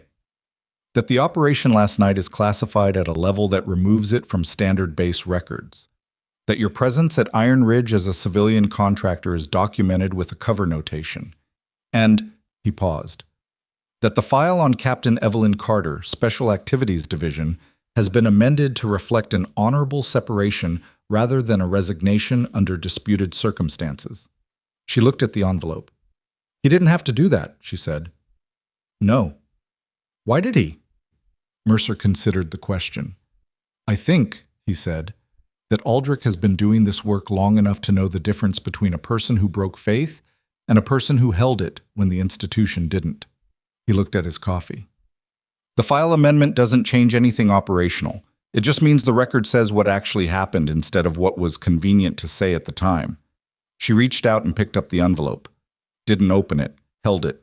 3 years of carrying a version of herself that the official record had described incorrectly, and a man she'd met 8 hours ago had decided, on his way out of a forward base in the Blackstone Mountains, to correct it. She didn't know exactly what she felt about that. Several things at once, none of them simple. "The girl," Mercer said carefully. She looked at him. "You don't have to—" He stopped, started again. "Aldrich's mentioned it after you gave the room that section of the debrief. He said he'd read the surrounding documents more carefully after what you told him." A pause. "He said he thought you were right." She set the envelope back on the desk. "That doesn't fix what the order was," she said. "No," Mercer agreed. "It doesn't." "Or who gave it?" "No." She looked at the window. The pale afternoon light was doing its indifferent work on the mountain views visible through the glass, ridgeline, snow, the hard geometry of terrain that had no interest in anyone's feelings about it. "The person who gave the order," she said. "Are they still in a position to give orders?" Mercer was quiet for a moment. "I don't know the answer to that," he said. "I genuinely don't. That's above my clearance. But Aldrich knows." "Almost certainly." She nodded. That was enough. Not satisfying, but enough.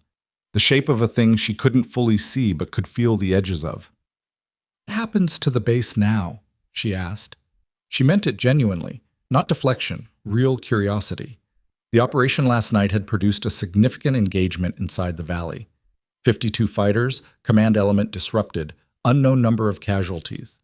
That didn't simply disappear from the regional intelligence picture. Mercer's expression shifted into the register of a commanding officer thinking about his installation. "Northern Command is repositioning 2 ISR assets to cover the valley," he said. "Ground teams will go in at daylight tomorrow for battle damage assessment. The regional commander is interested in what last night produced." He looked at her. "The way the compound collapsed. The command element, the communications node.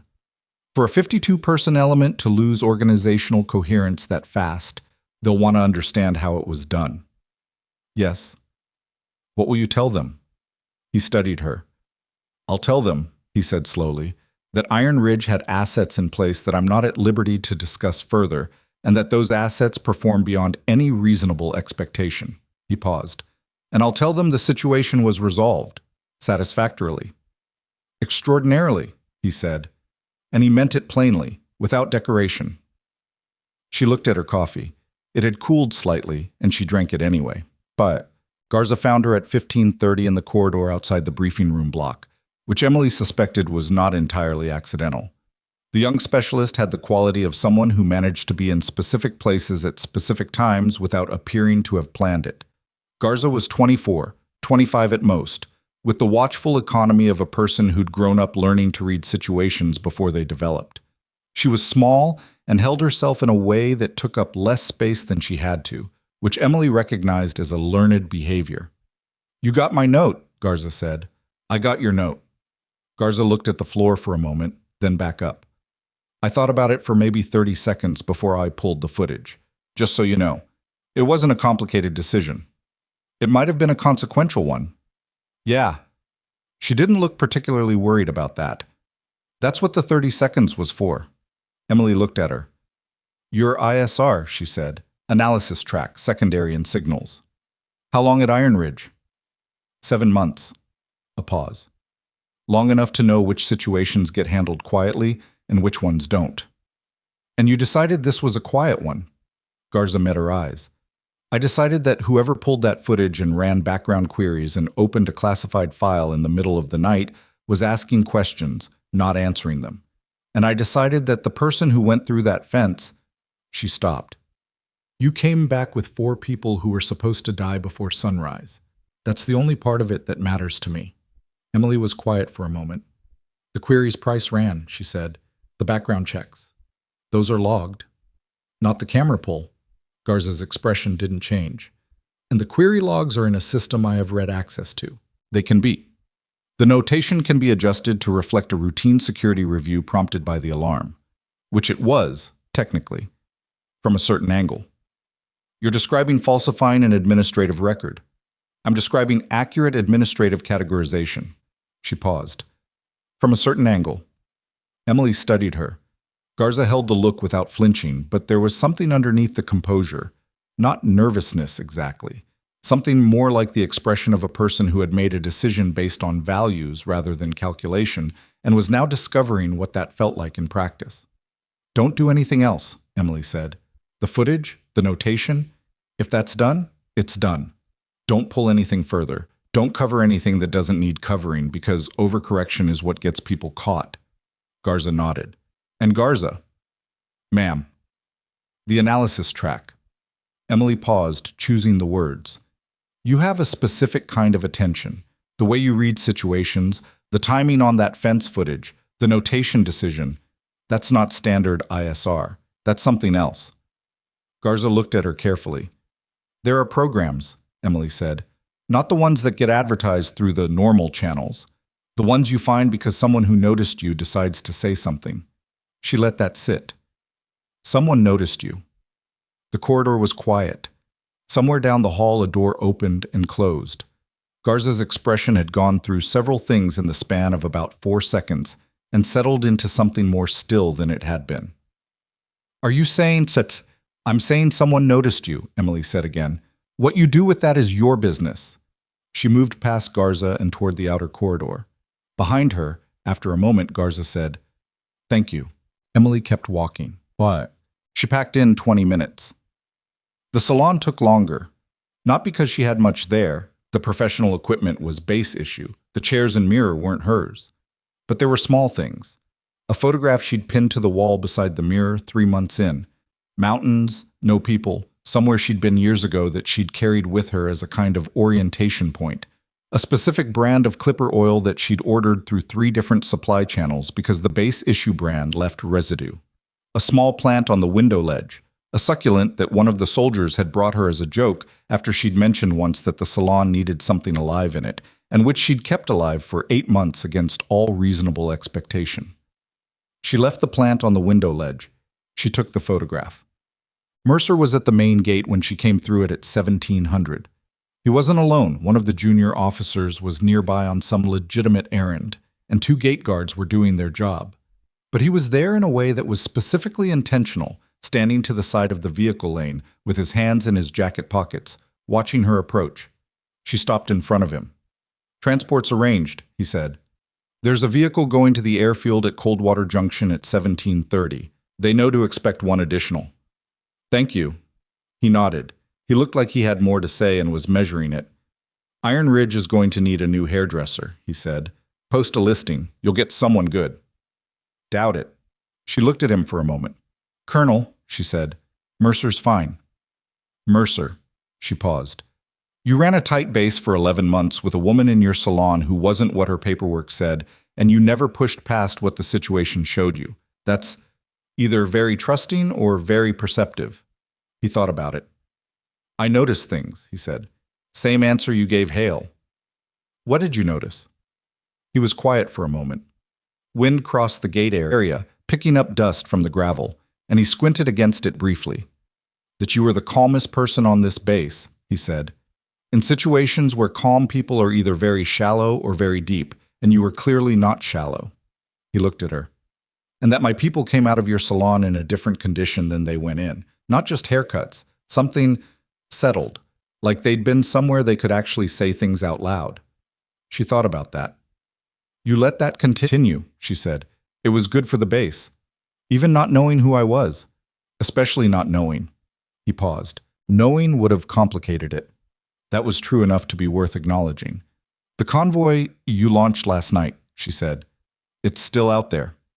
Should be back within the hour. BDA from the Valley approach confirmed no organized resistance." He paused. "Whatever you did in there, it held." She nodded. The vehicle for Coldwater Junction was warming up 30 meters away, exhaust visible in the cold afternoon air. She could see the driver checking something on his phone, unhurried. "One thing," Mercer said. She waited. "The order you refused." He chose his words carefully. "The one that ended your career, you said it was a civilian target, a specific kind of civilian." He paused. "I've been in this work long enough to know there are people who give orders like that and continue to give them because no one pushes back hard enough." She looked at him steadily. "Your refusal," he said.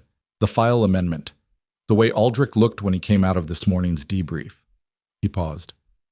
I think more than one thing is going to change because of what you did 3 years ago, not just because of last night. She considered that. I'll never know if that's true, she said. No, he said. Probably not. She picked up her bag. Take care of your people, she said. You too, he said. And then, after a beat, wherever your people end up being. She walked to the vehicle. She didn't look back, not because she was performing stoicism, but because looking back was not the direction she needed to be facing. The vehicle was warm inside, and the driver greeted her with a nod and didn't ask questions, which was the specific mercy of someone who'd been briefed to be professional and leave it at that. As they cleared the main gate and the base perimeter fell behind them and the mountain road opened up ahead. In the late afternoon light, she sat in the passenger seat and felt the particular quality of an ending. Not loss. Something more honest than loss. The feeling of a thing completed, which was different. Loss implied something taken. This was a chapter that had run its full length and closed on the last page, which was not the same as being taken. Iron Ridge had been 11 months of ordinary mornings and cold coffee and people sitting in a chair and saying things they couldn't say in other rooms. It had been a base full of people doing difficult work in a difficult place who needed someone to remember their names and ask after their families. It had been, in its own way, exactly what she'd needed it to be. And then it had been one night in the dark with a rifle and 4 people who needed her to be something else. And she had been that too. The road curved and the base disappeared from any possible angle of view, and she exhaled once, slowly, and looked at the mountains through the windshield. They were still lit on the western faces, the last of the afternoon sun picking out ridgelines she now knew from the inside, from the ground, from the specific texture of moving through them in the dark at operational speed. She would carry that geography for a long time, not as a burden. As a fact about herself, the way all the things she'd done had become facts about herself, not defining, exactly, but present. Part of the material she was made of. In her jacket pocket, folded small, was Aldrich's envelope. She hadn't opened it yet. She would, eventually. Not today. The airfield at Coldwater Junction was 40 minutes from Iron Ridge by road. Somewhere past that airfield was a flight, and past the flight was a question she hadn't fully answered yet. Where, exactly? What kind of ordinary? She'd built one cover identity from scratch, and she knew how to do it again, knew the specific patience required. The discipline of constructing a life that could hold weight while looking like it held nothing in particular. She was good at it. She was genuinely good at the other thing too, and she was aware that the awareness of that was going to live alongside every ordinary morning for a long time. The knowledge that the other version of herself was still fully functional, still capable, still fast and precise in the dark, in ways that most people with her apparent biography had no reason to be. She'd carry that too. The vehicle hit a stretch of straight road and the driver picked up speed slightly, and the mountains on either side of the road rose against the early evening sky, and she watched them and thought about a small town she'd seen on a map once. Silver Creek, somewhere far from here.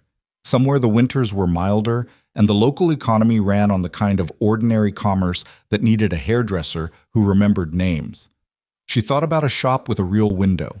She thought about a plant she'd kept alive for 8 months in a forward-based salon that smelled like burning dust, and how she'd left it there for whoever came next, and how that was the right decision, and how the right decisions were sometimes also the ones that cost something small and real.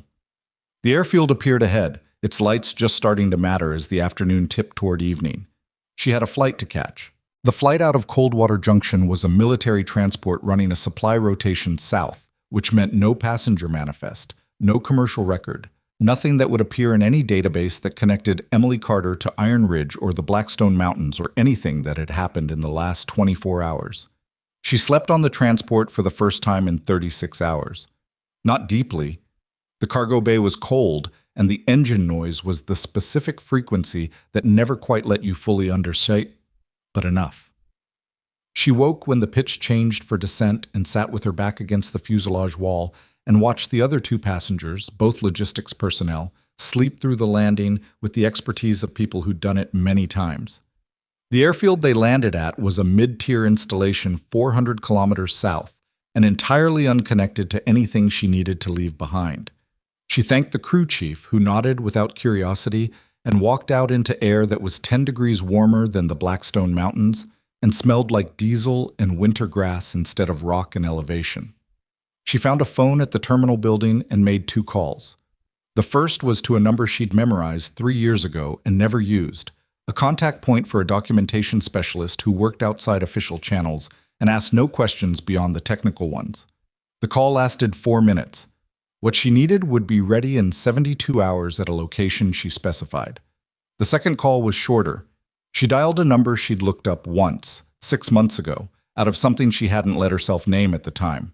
A small business in a town called Silver Creek.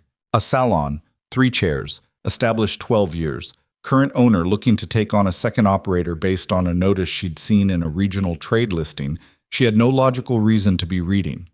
The phone rang 4 times. A woman answered. Older, from the voice, 60s, the texture of someone who'd been talking to people across a counter for most of her adult life. Hellers, the woman said. My name is Emily, she said. I saw your listing. I'm a hairdresser. I'm looking for a place to work. A pause on the line. Where are you coming from? The woman asked. Up north. I'm ready to move. Another pause, shorter. Can you start in 2 weeks? She thought about 72 hours for documentation, a few days for transit, a few days to find somewhere to sleep that wasn't temporary. Yes, she said. All right, the woman said. My name's Ruth. Come in, and we'll talk. She hung up and stood in this terminal building with the phone in her hand for a moment, feeling the specific weight of a decision that was also, in some way, an answer. Silver Creek was a town of 11,000 people in a valley that had been farming country for 100 years before it became the kind of place people moved to when they wanted something quieter than wherever they'd been.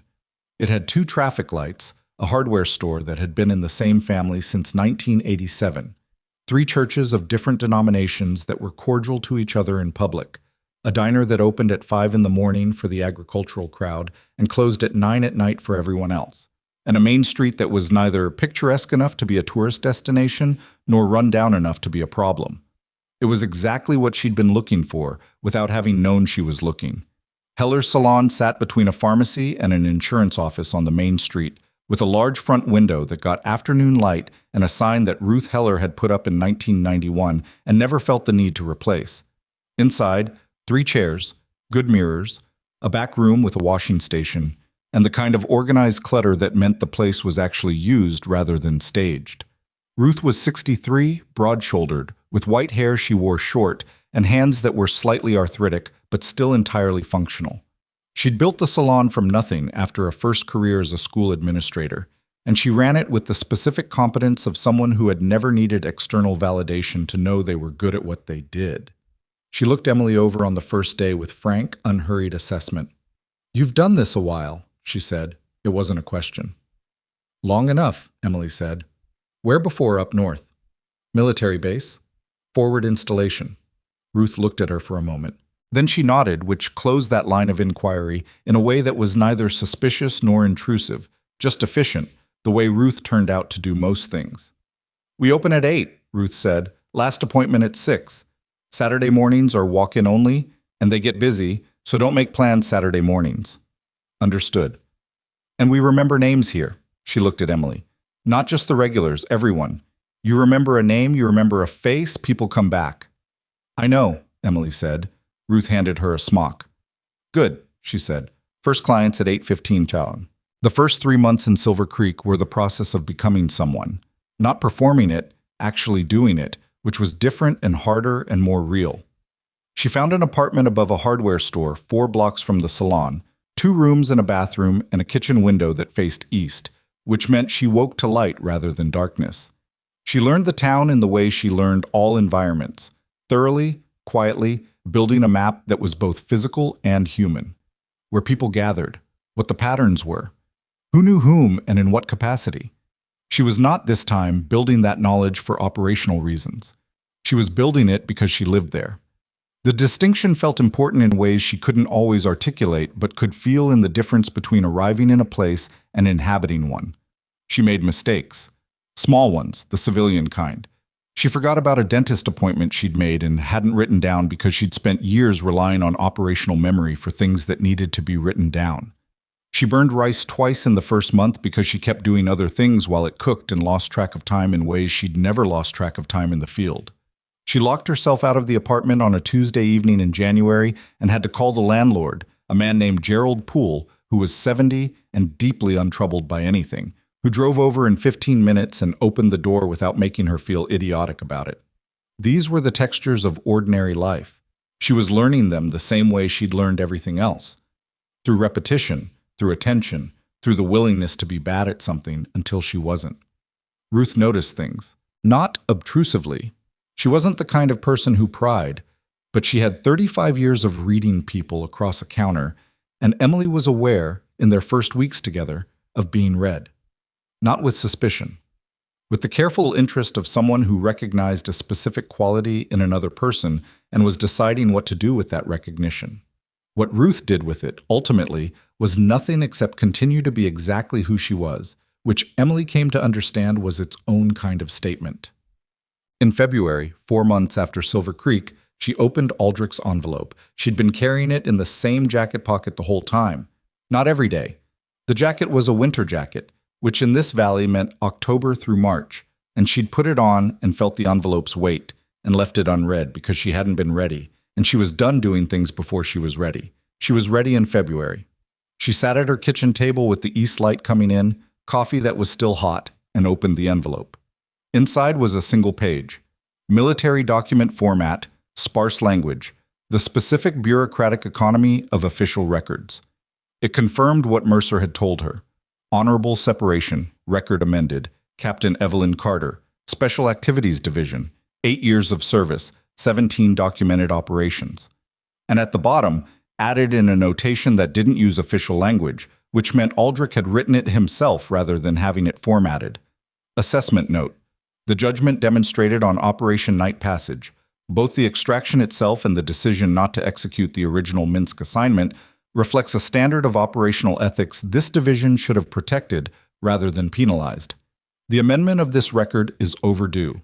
She read it twice. She folded it and put it back in the envelope and set the envelope on the table and finished her coffee, which had gone slightly cold while she read. Then she got up, rinsed the mug, and went to work. The news about the Minsk order came through a different channel, in March. She didn't have operational contacts anymore, not active ones, but information moved through the world in ways that didn't require direct lines, and what reached her arrived in a manner she wasn't going to examine too closely, through a message left at a contact point she'd set up years ago and checked in frequently out of habit she'd never fully broken. The message was brief. The individual who had originated the Minsk assignment had been subject to an internal review initiated in late autumn of the previous year. The review had expanded. Several additional operations had come under scrutiny. The individual in question was no longer in a position to issue operational orders of any kind, and the review was ongoing. She read the message once, at the contact point, and didn't take it with her. She walked back to the salon in the March cold with her hands in her jacket pockets, and thought about a 17-year-old girl she'd gotten out of a country in the middle of the night 3 years ago. A girl whose name she'd never known, and whose current location she'd deliberately ensured she couldn't find. And she thought about what that girl's existence had cost, and what it had been worth, and whether cost and worth were even the right framework. She didn't have a clean answer for that. She wasn't sure clean answers existed for things like that, and she'd grown suspicious of people who had them. What she had was this. She'd made a decision, paid a price, and the price had been worth it.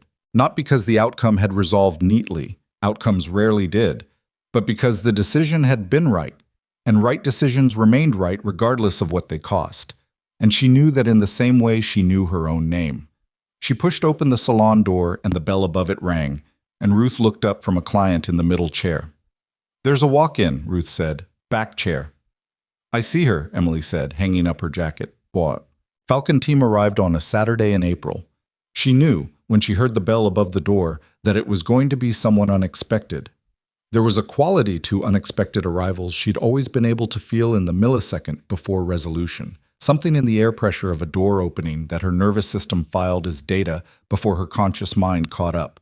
She was at the front chair with her back to the door, finishing a trim for a retired schoolteacher named Donna, who came in every 6 weeks and talked about her grandchildren with the specific combination of love and comic exhaustion that Emily had come to understand was the primary register of grandparenthood. She looked in the mirror. All four of them. Hale first, obviously. Then Reed, who was scanning the salon with the automatic environmental read that she recognized because she did it herself. Cruz behind him, looking at her reflection in the mirror with an expression that was trying to be casual and not quite landing it. And Brooks in the doorway still, shoulder no longer in the immobilizer, which meant at least 10 weeks had passed and the recovery was going well. Donna noticed Emily's expression change. "You know them?" Donna asked. "Yes," Emily said. "Hold still. I'm almost done." She finished the trim with steady hands, unfastened the smock, accepted Donna's payment and her monthly installment of grandchild news, and watched Donna leave past the four men who were taking up a meaningful portion of the salon's entry space. Ruth was in the back with a color client. The salon was otherwise empty. Emily looked at them. "How did you find me?" she asked. "We didn't," Hale said. "Not exactly." He paused. "We found the general area. Cruz drove." "I drove well," Cruz said.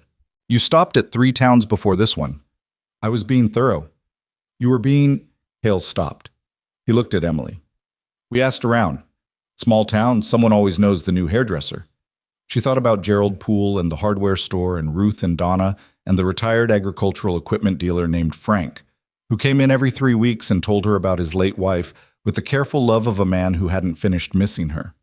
"Someone always knows," she agreed.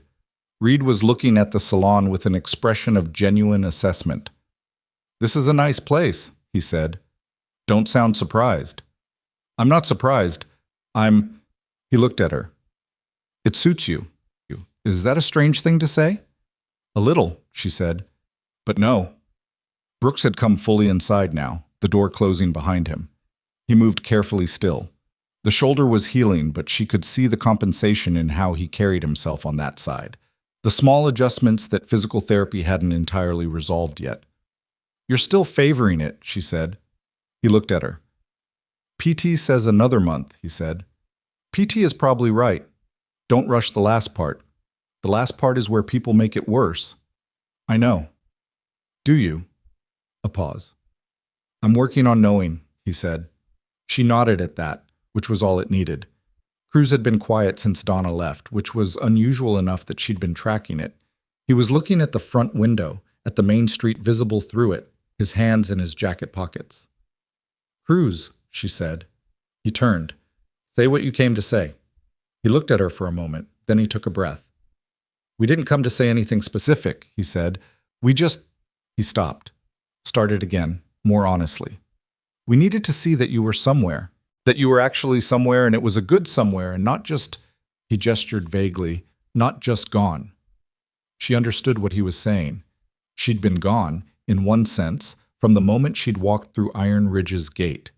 The classified operation, the redacted reports, the cover notation in the base records, all of it had made her absence into something with the quality of erasure.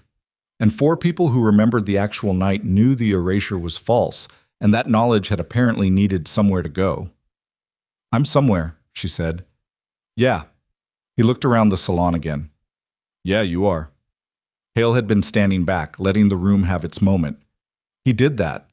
She'd noticed it at Iron Ridge too, the way he read when to lead and when to let something breathe. It was a specific kind of command intelligence that not many people had. "We're not on base anymore," he said, when the room had found its equilibrium. "We rotated out 6 weeks ago. New assignment, stateside for the next 4 months." "Good.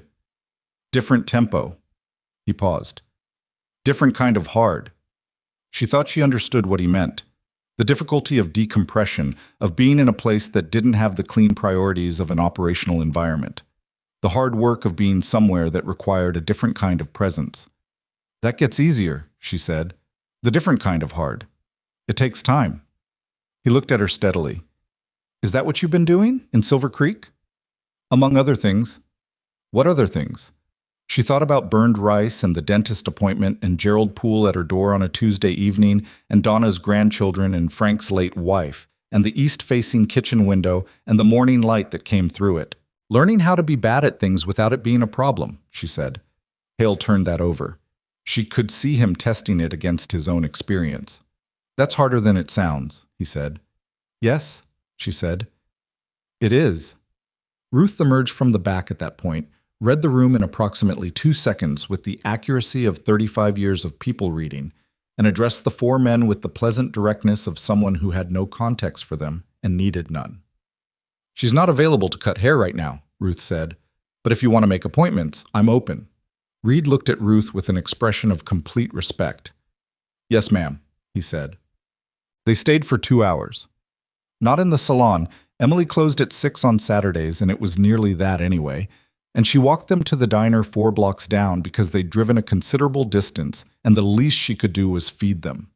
The diner was half full with the dinner crowd, and the 4 operators took up one side of a large booth with the comfortable absence of self-consciousness that people who'd spent years working in close quarters developed about physical space. Emily sat across from Hale with Cruz and Brooks beside him, and Reed folded improbably into the corner of the booth, and they ordered from a menu that hadn't changed in 15 years and talked about things that were and weren't what they'd come here to talk about.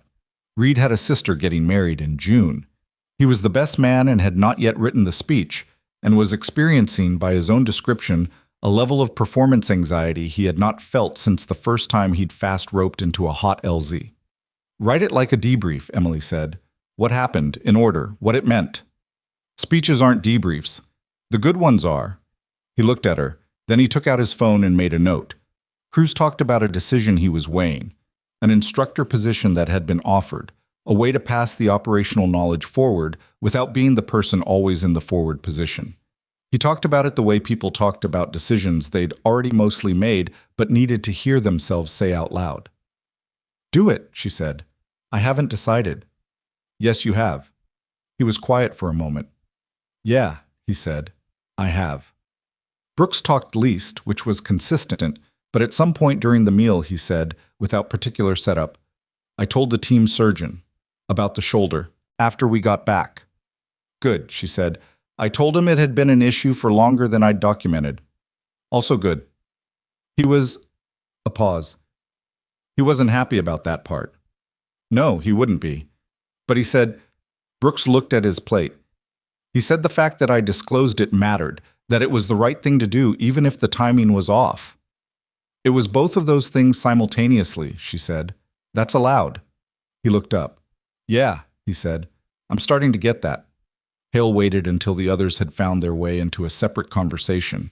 Reed explaining something to Cruz about the wedding venue logistics. Brooks listening with the expression of a man grateful not to be the one getting married. And then he said quietly, so it stayed between them, the girl, in the Minsk file. She looked at him. I don't have clearance for the details, he said. I don't need them. I just... He paused. That was why you left. Yes. And the file amendment, Aldrich. Yes. He nodded. He looked at the table for a moment and then back at her. I spent a long time in an institution, he said, believing that the institution's judgment was not infallible. I knew it wasn't infallible, but trustworthy, mostly pointed in the right direction. He paused. And then some things happened that complicated that. They do, she said. How do you... He stopped. How do you keep doing the work when you've seen what the institution can be at its worst? She thought about that. It was a real question, the kind that deserved a real answer rather than a clean one. You separate the work from the institution, she said. The work is real. Saving people is real. The institution is a structure, and structures contain the full range of what people are, which means the worst of it and the best of it and everything between. You hold the work separately from the structure. You do the work for its own reasons. She paused. And when the structure asks you to do something the work wouldn't sanction, you know which one you're loyal to. He was quiet for a long time. That's how you ended up in a forward base cutting hair, he said. That's how I ended up in a forward base cutting hair, she agreed. And now here. She looked around the diner, the dinner crowd, the unchanged menu, the waitress named Patty who remembered what everyone ordered and never wrote it down, the main street visible through the window going quiet with the early dark of an April evening. And now here, she said. But they left at 8:30. She walked them to their vehicle, which was a rental Cruz had driven with the specific energy of a man who'd been navigating by instinct for 3 hours and had found what he came for. The street was quiet, the air carrying the first real warmth of approaching spring, something in it that wasn't winter anymore. At the vehicle, Cruz hugged her, which she hadn't expected and which lasted approximately 1 second longer than she was prepared for. She accepted it without stiffening, which was its own small accomplishment. Reed shook her hand, then seemed to reconsider, and put his other hand over the handshake briefly, which was its own version of something she didn't have a word for. Brooks stopped in front of her. "Thank you," he said. The same 2 words from the mountain descent, said the same way. Not performed, just placed. "Take care of the shoulder," she said. "I will," he said. She believed him. Hale was last. He stood in front of her on the sidewalk with the quiet of a man who had said most of what he'd needed to say and was now in the residual space of it. He reached into his jacket and produced something small. He held it out flat on his palm. A challenge coin. Military issue in form, but custom in design. The kind that special units sometimes had made to mark specific operations or milestones. She picked it up and looked at it in the light from the street lamp. One side had a simple design. A mountain ridgeline, stark, no embellishment. The other side had a single word engraved in clean block letters. Ghost. She looked at it for a long moment. "We had them made," Hale said. "The 4 of us." "There are 5. He paused. "The 5th one's yours." She closed her fingers around it. It was cold from his pocket, and it warmed quickly in her hand, the way metal did, taking the temperature of whoever held it. "I'm not Ghost anymore," she said. "No," he said. "But Ghost is part of how you got to Emily. It seemed worth acknowledging." She looked at him. There were things she could have said. Several of them were true, and some of them were important. She held them for a moment and then let them stay where they were, because some things were better kept than spoken. "Thank you, Captain," she said. "Ethan," he said. She looked at him for one more moment. "Thank you, Ethan," she said. He nodded. He got in the vehicle. She stood on the sidewalk and watched the rental car pull out and move down the main street and stop at the first traffic light and then go. Taillights disappearing around the turn at the end of the block, and she stood there until the sound of the engine was gone and the street was quiet again. She opened her hand and looked at the coin. The ridgeline on one side, the word on the other. She put it in her jacket pocket and went home. The next morning, she opened the salon at 8. The east light was already doing its work on the main street, the kind of April morning that reminded you winter had actually ended, and she unlocked the front door and turned the sign from closed to open and stood in the window for a moment looking out at Silver Creek waking up around her.